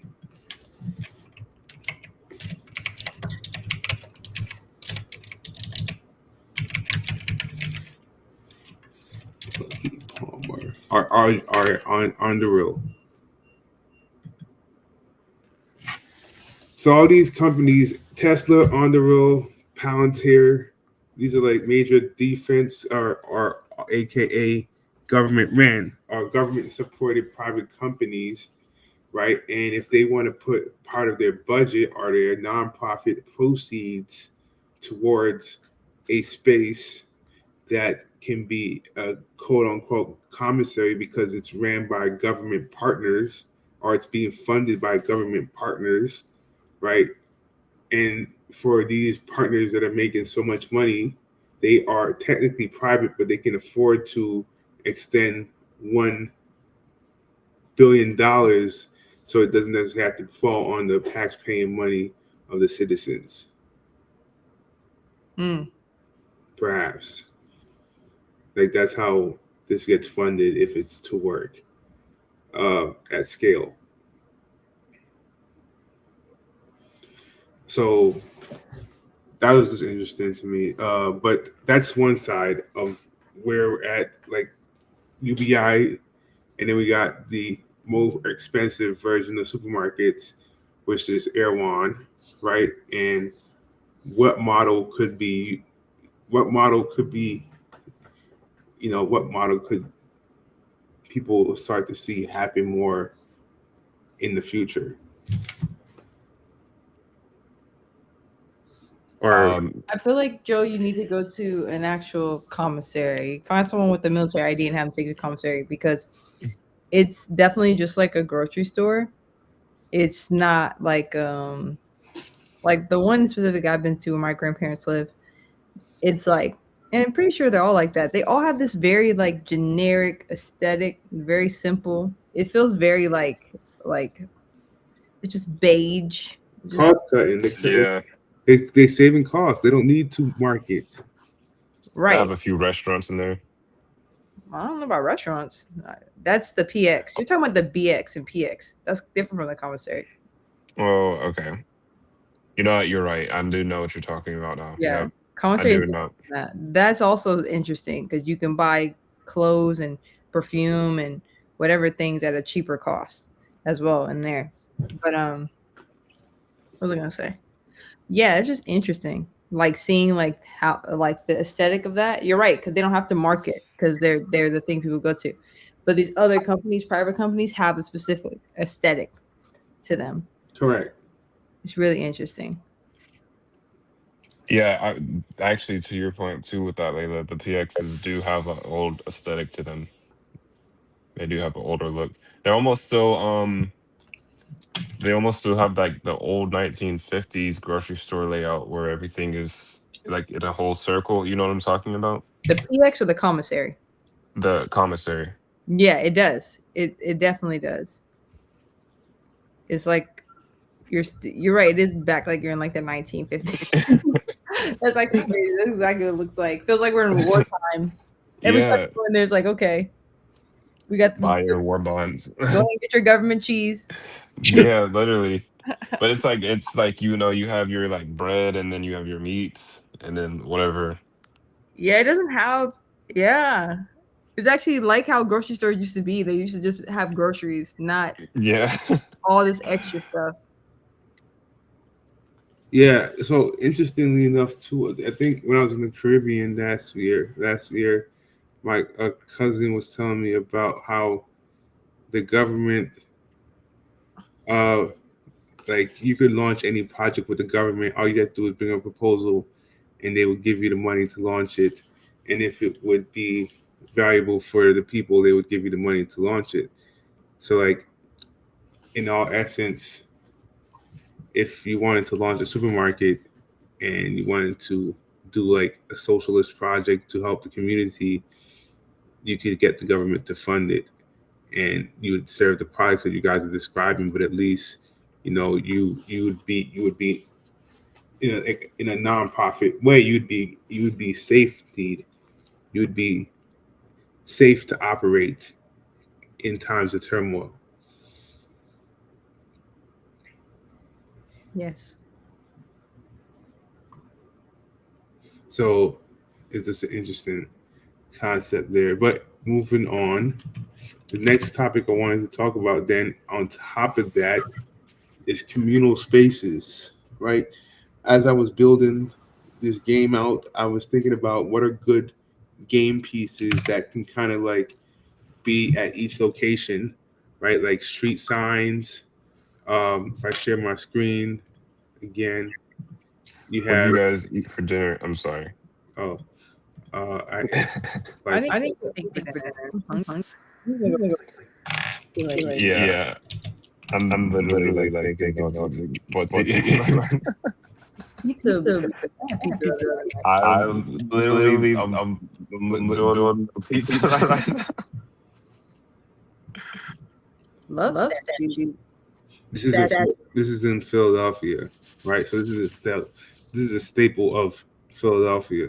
Just the word love, the city of brotherly love, right? And you see this, and you associate it with Philadelphia, but it's also across other couple cities as well. So thinking about my point earlier, which is like symbols of communal spaces, right? You got Hollywood, right? Hollywood is another word sign, right? Mm-hmm. Word signs. You got the Philadelphia loved one. You got street signs, right? You got street signs. What else? What kind of other things signal like place? Like I don't know. Mailboxes. Oh, communal spaces. Parks. Children playing sign, whatever. The crossing. Signs, crossing signs. Malls do this. Not that much more. Malls. Yeah. Well, okay. So let's combine the question. That's question number 2, actually. So actually, this is actually these answers are supposed to go up here. City symbols is one, but communal spaces is another one, right? Park should be communal spaces. Huh? Park should be communal spaces. Correct.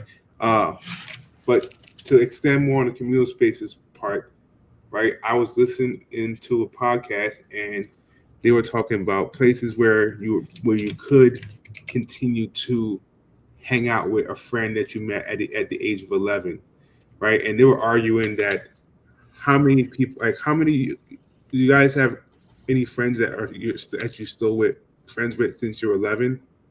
Mm-hmm. No. But I moved a lot. You moved around a lot. Okay. I don't have a lot of friends that I had since I was 11 either. Elijah, how many do you have? I would say I got like a handful. Okay, and you grew up in New Orleans, but you go back. I didn't grow up in New Orleans. I grew up in Georgia. Oh, you grew up in Georgia? I moved around until I was in the fourth grade. You moved around until the fourth grade. Yeah, I would just go to visit New Orleans a lot. My family's there. Okay, got you. So you would say most of your friends are here because you've been here. You're pretty much most of your life. Yeah, I still have one friend from growing up in Kentucky though. Kentucky. Yeah. Okay. So the video that I was watching seeks to prove that what are these places where people could run into their friend that they've had since 11, right? Third spaces. Huh?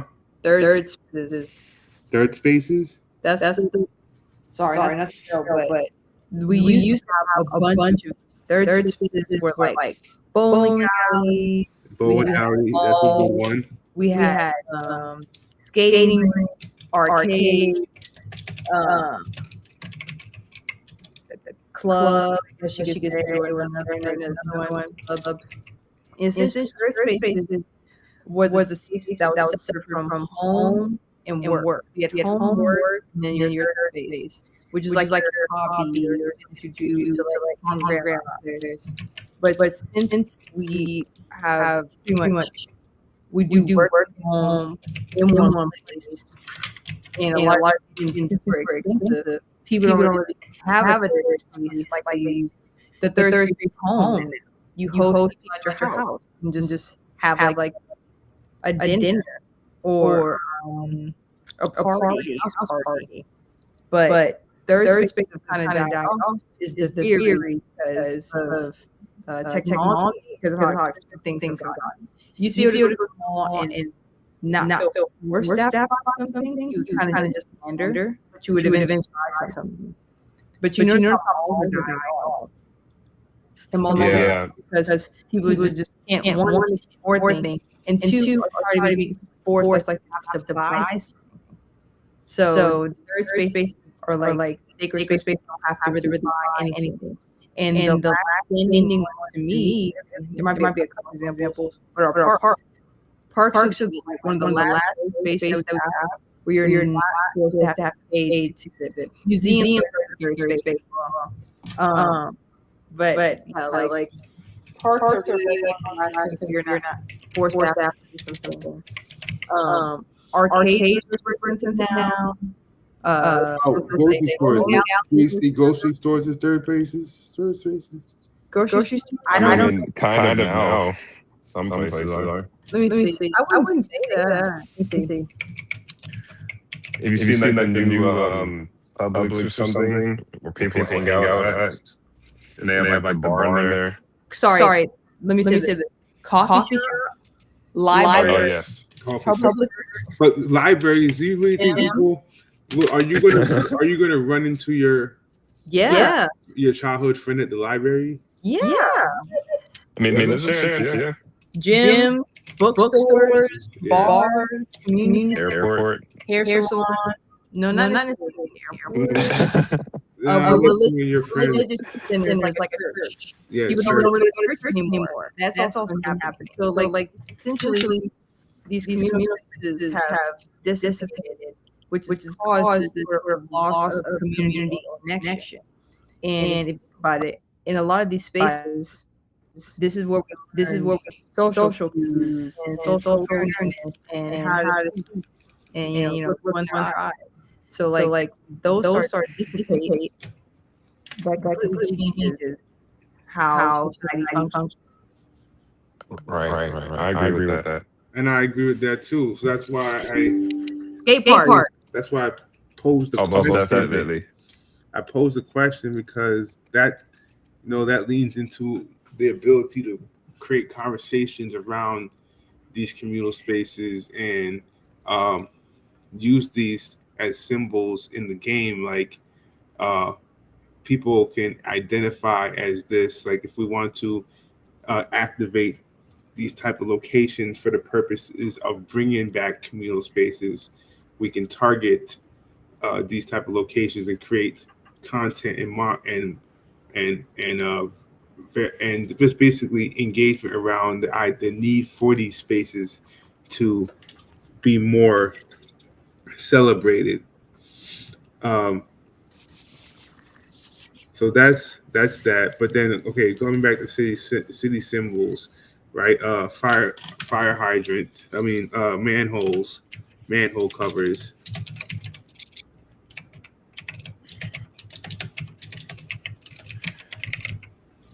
Mural graffiti. Huh? Graffiti. Weapon? Graffiti. Oh, graffiti. Yes. That's definitely. Skyscrapers. Skyscrapers and bridges. And what is going under? City symbol. Interstate signs. Interstate. Yeah.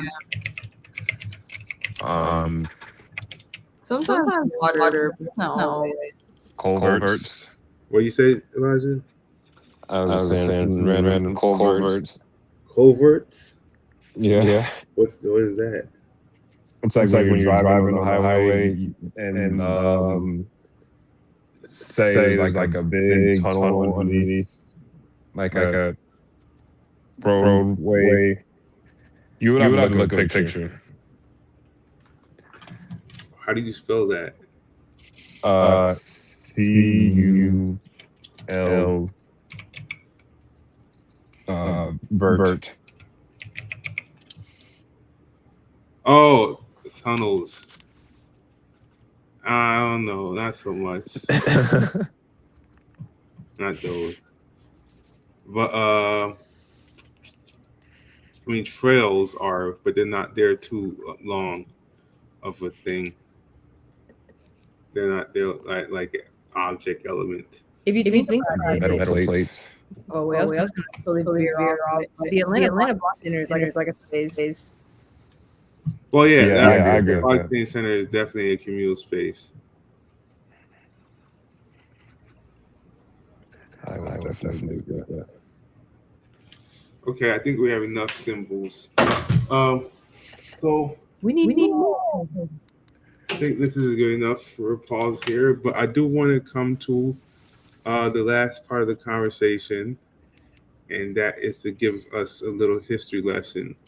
You guys know about Linux? Yes. The software. Yes. The operating system. And did you know it was the first open source operating system? No. That makes sense. Yes, so I mean, I knew, but I didn't necessarily know this degree of history of it until I watched this video today. And the introduction of it with this guy named Linus Torvalds and him not having enough money to afford the operating system that he wanted. So he basically outsourced or invited other people to help him build a free one. Right, and it took a bunch of contributions, code from everybody who wanted to commit their code to a project, which then, then resulted in the creation of Linux. And more importantly, thinking about what uses Linux, right? This video is pretty interesting, so I want to jump ahead to a part here. Available at the time because he wouldn't have been interested in writing his own project, but luckily for us, he did. Torvalds started with a task switcher, and Intel 8386-1891 community grew, and thousands of developers from around the world contributed code, bug fixes, and new features to the project. This approach to development, open source development, is one of the key factors that has contributed to the success of Linux. And at this point in the video, I'm sure a handful of people commented down below, it's not Linux, it's GNU Linux. It's a bit more nuanced than that. The Linux kernel is just Linux, but what most people refer to as Linux today, the distributions, is GNU with Linux added, or GNU Linux. GNU played an incredibly important role in the development of Linux as we know it. As a matter of fact, in the Notes for Linux release 0.01, Torvalds lists the GNU software that is required to run Linux. Sadly, a kernel by itself gets you nowhere. To get a working system, you need a shell, compilers, a library, etc. These are separate parts and may be under a stricter or even looser copyright. Most of the tools used with Linux are GNU software and are under the GNU copyleft. These tools aren't in the distribution. Ask me or GNU for more info. Although I do think a binary of GNU's bash shell actually was, just saying. In 1992, Torvalds suggested releasing the kernel under the GNU General Public License instead of its very own license it had been using, and did so that December. Linux and GNU developers worked to integrate GNU components with Linux to make a fully functional and free operating system. Torvalds has stated, making Linux GPL'd, referring to the GNU GPL, was definitely the best thing I ever did. So while the designation Linux is initially used by Torvalds only for the Linux kernel, what most of us know as Linux today actually uses a combination of both GNU and Linux and would more appropriately be called GNU Linux, which is what's preferred over what the creator of GNU, Richard Stallman, had initially called the combination Linux, spelled Lignux, when he published the Emacs 19.31 editor in May of 1996. I think GNU Linux has a slightly nicer ring to it. The story behind the name Linux itself is actually an interesting one. It's obviously derived from the name of its creator, Linus Torvalds, and Unix, which is the name he used for about half a year because he thought Linux was Tinky University of Tech freaks. Linux. Oh, and the penguin mascot. Keep going. Throughout the years, a number of important Linux distributions were released that have had a significant impact on the growth and development of Linux. Some of the most important distributions include Red Hat, Fedora, Debian, Ubuntu, CentOS, and I gotta mention Arch. Red Hat was one of the first commercially successful Linux distributions and was released in 1994. Designed to be a stable and reliable operating system for enterprise use, and quickly gained a reputation for quality and reliability. Fedora, released in 2003, is a community-driven distribution that is designed to be a leading-edge platform for the development of new technology. Debian, another community-driven distribution, but released earlier in 1996, has a strong focus on software freedom and is widely used as a base for other distributions. Ubuntu, one of the most popular Linux distributions released in 2004, is designed to be easy to use and accessible to people of all skill levels.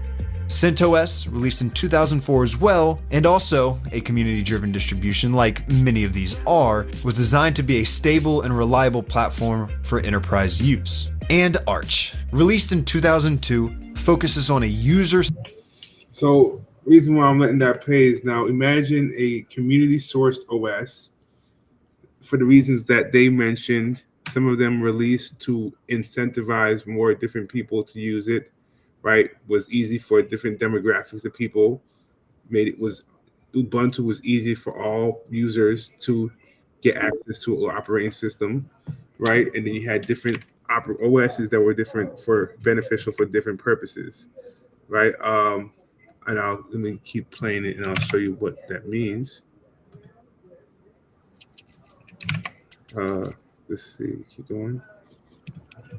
Centric approach tell you that distros depending on what you need. In case you wanted to check that out, I'll link it in the description, as well as one about why Linux is better than Windows. Today, Linux is one of the most widely used operating systems in the world and is used by individuals, businesses, and governments alike. As of February 2023, its GitHub repository has roughly 30 million lines of code, 1.1 million commits, and almost 14,000 contributors. There are over 600 active Linux distributions.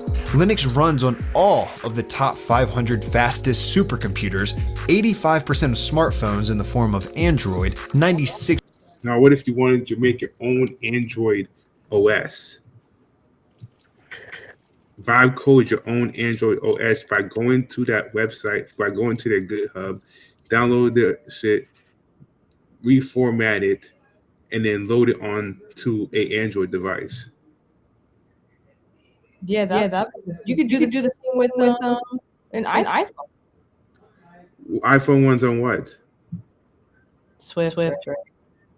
Yeah, I don't know if iPhone runs what they run on, but yeah. But I'm saying like essentially what you meant that you can take Linux open source software, download it, code to refurbish for your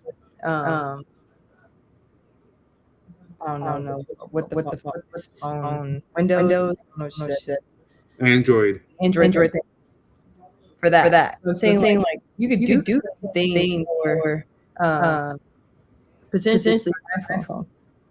Yeah, potentially. I don't know if might be a little the iOS is built on open source software. 6.3% of the top 1 million web servers, 47% of professional developers use Linux-based or Unix-like operating systems, and as of 2000, Unix base, so Mac OS is 44%, 47. Wow. professional developers use Linux-based or Unix-like operating systems. And as of 2017, I couldn't find anything more recent, about 90% of cloud infrastructure operates on Linux. SpaceX has used Linux-supported systems to complete 65 missions so far, including the famous Falcon 9 missions, and about 90% of Hollywood special effects rely on Linux. This growth and adoption is due in part to the efforts of numerous communities, companies, and organizations that have worked to develop, refine, and support Linux, as well as its adherence to open source principles and the contributions of millions of users around the world. All started by one man who just wanted to get the most out of his 386 clone, but didn't have enough money to do so. So after watching that, I was like, damn, we could really make our own OS. What would it fancy? Like, what would it compensate more for over one thing over the other? I'm not sure yet. I would think AI. Huh?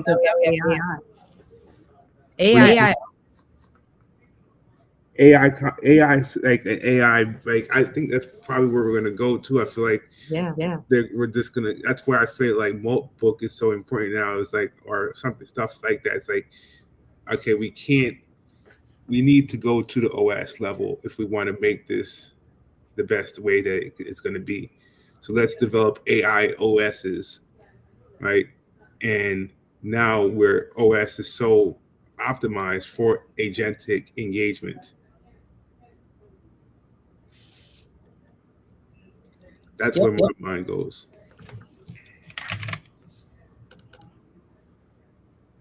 Did Elijah come back in? Okay. It's crazy. I was trying to build something like this. You were going to build something like this? Yeah, I was building something like this. Because I had this idea like maybe last summer. I was like, wait, why don't we have an AI OS? We're about to not really be interacting with our computers for real. What does the AI operating system look like, and what does it need? So I was just keeping that in my mind. That's what. Yeah, I'm thinking about like what does a like what is that? What would a what would an ABC OS look like? Like what would a Skylark OS look like? Like what do our OSs optimize toward ourselves? Yeah, the creativity is. So that's why this is like kind of groundbreaking, because we've actually been stuck to all these companies' operating systems. But if we're able to actually customize our own, that's groundbreaking. Correct. But the average person won't probably do that. That'll just be like for the people that really, really want to do it, because your average people are comfortable with how their operating system is. It's just like living in the UI bubble of whatever the company gives them. But other people that would be into that, they would basically build for the next generation. So if you build it now, you basically be building it for the next generation, because these boomers and Gen Xers and millennials are not going to really want to change up their whole entire flow. Some of them will, but a good majority will not. They'll just stay in their same operating system they've had since they were, young. Because people are tired of the tool switch. But people that see the power in having your own personalized operating system are going to make this. Well, it comes down to what the power is. That's what I was thinking about to myself earlier. Like, what is the thing that would make you switch? And what are you optimizing in a personal OS that you would feel like so implied to say to yourself that I have a better operating system? Like, what is it about your operating system that's going to improve your life on a day-to-day basis? Right. What's been beneficial is that now these people can have these type of questions. I mean, they can ask these type of questions and develop Your quality of life. Right. Like if your phone behaved in a certain manner by default, would it be possible for you to have a different type of quality of life? Right. And this also made me think, like, our phones are already so, like, kind of like personalized to us based off like the apps and everything that we download.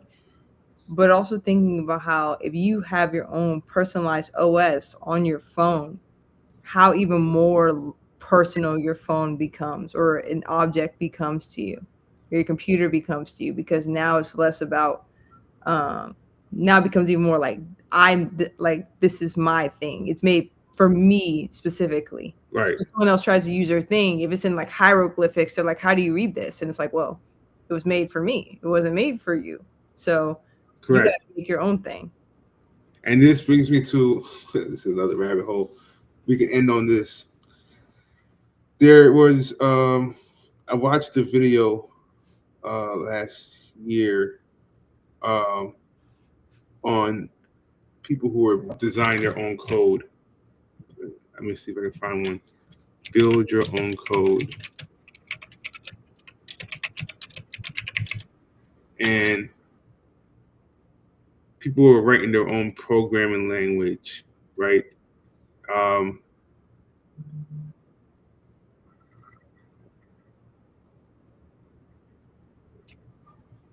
So I'm gonna share my screen one more time.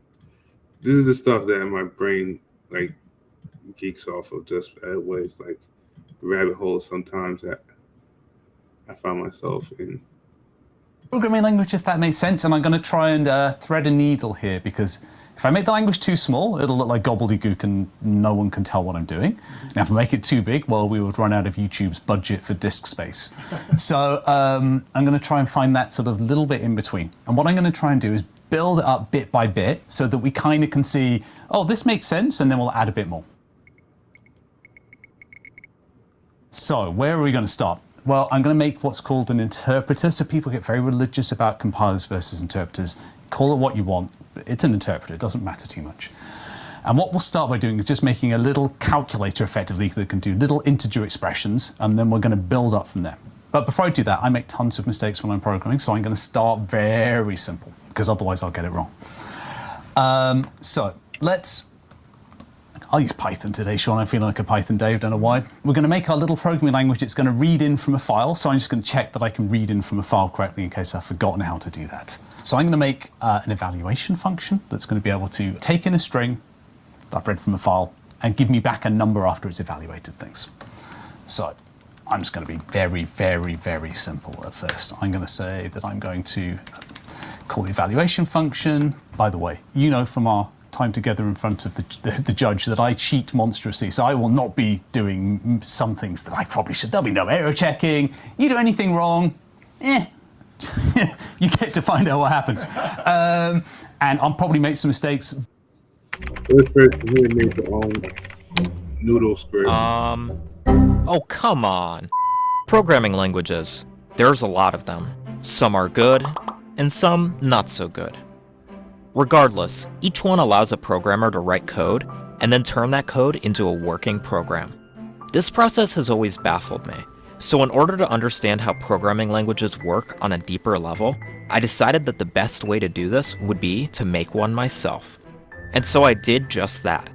And it was probably one of the most difficult projects that I've worked on in a long time. But I think you guys will enjoy watching the chaos unfold. So without any further ado, sit back, relax, and enjoy watching my journey to create a brand new programming language. The first thing we are going to do before jumping into any coding is to brainstorm some ideas for this new language. So after learning about that last year, I started to think about what if different communities had their own programming language that was unique to them, just like languages that you speak, in a way where it's like we are able to protect our data more, right? And our agentic services, because we have things onto the OS, and even to the way that apps are built on our OS is almost in this special language as well. I think that's actually a really good point. It's something I never even thought of. That's actually super cool. Basically, our agents have their own language. That is actually really crazy to think about. We already all have our different languages scattered around the world. So to think that our agents will have languages that are scattered around the world. But what would be really cool is eventually someone's going to learn translate. So essentially, we'll be able to translate our language to another language. Correct. That's crazy. I mean, all we gotta do is have the MD file that explains that this is how this is the intermediate. It's the integration file that tells another language how to interpret it. So as long as your agent understands that MD file, it basically decodes the language. So like cryptography, right? It's very deep, interesting, very, very interesting. But yeah, so we can wrap up there. But I figured that from the conversations to the grocery stores and these communal spaces, tying it in back to the agents that can, basically give you some type of privatization or personalized OS, right?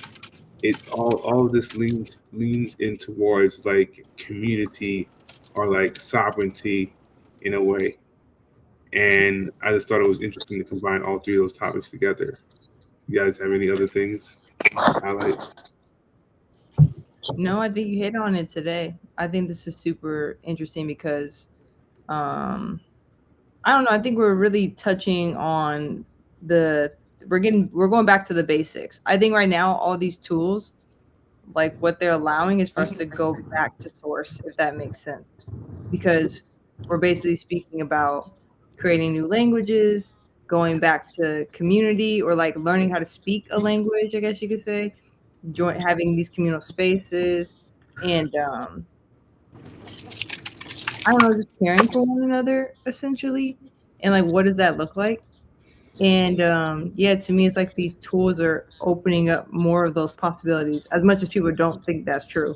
Yeah, it's democratizing A lot of things, but it is bringing us in. Like I said, it's bringing us. What I mean by bringing us back to source is that we've had to rely on all these other systems by other people. Like, if you think about it, we've been doing this for decades, since forever. Even if you talk to a baby boomer, they're going to tell you the person that they got the information from was an institution. And as time shifted, Joe, I think your generation is millennial, so like you were able to source information, look for it. Gen X was kind of like in the middle of that, and you guys, like Gen Z, we did the same thing. What I'm trying to say is that as time went on, we shifted who we relied on for information, but not who we relied on for infrastructure. Mm-hmm. That has always kind of been the same. And so now that we're infrastructure who has the power infrastructure is changing, it's now allowing more people to have a role in that. And that's the real power play. So that's what makes all this so interesting. So when people are very hateful on it, I'm like, you guys are missing the thing of this is all these things are changing, but the infrastructure will be the new thing. We're having a new complete infrastructure. So Right. yeah. Yeah. So this is our opportunity to build infrastructure and build, build mediums by Mhm. which people can get access to understanding to an understandable one, because the process isn't to run from it, but it's to find something that achieves your goals. Yeah. Yeah, I agree as well. Yeah. Well, like we do at every end of the episode, we got to understand what's the new version of Elijah with V9. Okay. Yeah, so everybody, this version of V9 Elijah is making some pretty cool changes right now in the midst of coming together with an organization, putting a lot of cool pieces together. Honestly, looking forward to some interesting opportunities coming forward that are unfolding this month. So, as you guys see more versions in the coming weeks, I will have a lot more to share with you all. So, yeah. Dope. By the time we get to Luminous, I think it'll be version 11. Yeah, it will be version 11 then. Oh wait. Next week, is it gonna be on Valentine's Day when we do this? Yeah. Oh my god, it will be. It'll be Valentine's Day. So, yeah, it will be Valentine's Day. Do we have to come on here with a theme? I don't know. I don't really be celebrating Valentine's Day. Uh-oh.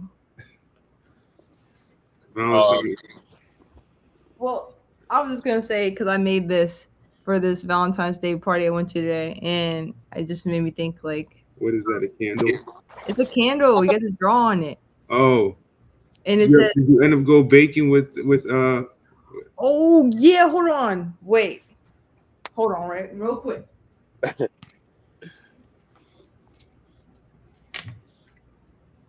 Because I forgot you were there. I made my apple pie cookies. Okay. Ooh. They look like apple pies, yeah. Joe, did you get any of the No, I didn't get any of the cookies. Oh no, she threw down. Okay. Yeah, when I went those to were the delicious, Joe. thing, it was all delicious. Oh, but wow. This is what I brought. I brought my apple pie cookies. So that's actually a communal event. Yeah, it was actually really fun. What would you call that?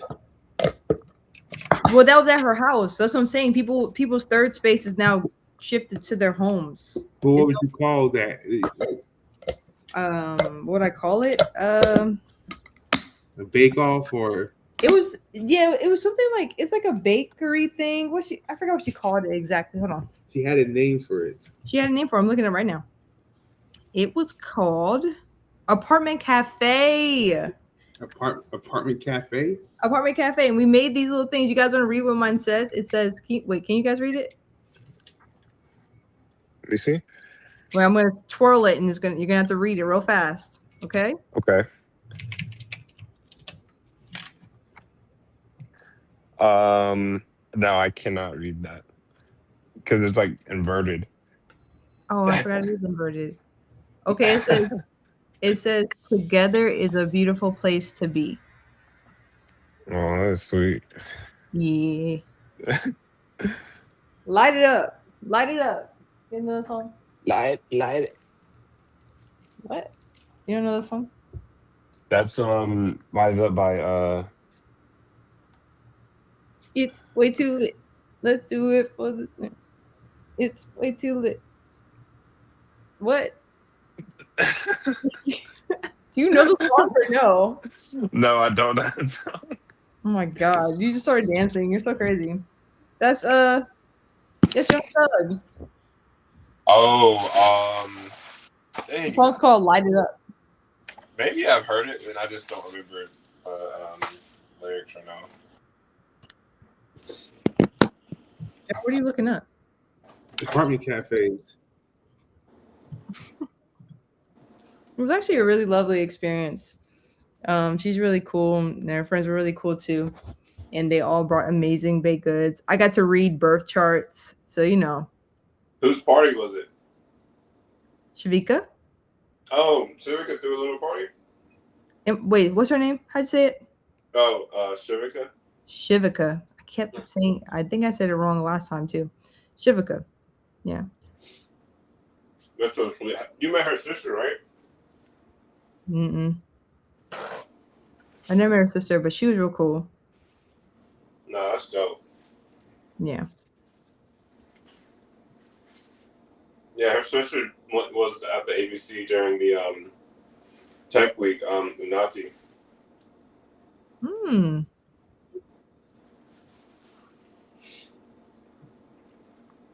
If I had the space, I would throw it in an apartment cafe. Well, I kind of have the space, but like also not really. But my thing would be more so like, ooh, I wish I had a pool table. I love pool. I'll be like, let's just play some billiards. Do you play a lot? I didn't get better. I might do a apartment cafe at my house. Hey. It seems like this doesn't seem Start like creating the third space. No, it's real chill. Doesn't seem like a bad idea. Start creating the third places with the Airbnb experiences. Yeah, exactly. It's got to be free or low cost. That's the main thing. Free or low cost is what really will get people. That's why people like, you can go to Europe, you can go to a coffee shop or a cafe, and it's not as expensive as like here where we're paying like $10 for a matcha. It's crazy. Yeah, true. Well, there you have it, folks. This has been a very good conversation, like always. Very good. Thank you guys again for coming on. Episode 14 of the Campfire. This is the founder of Skylark, Just Cheese. We got Layla herself. Yeah, me. Cat Rising, right?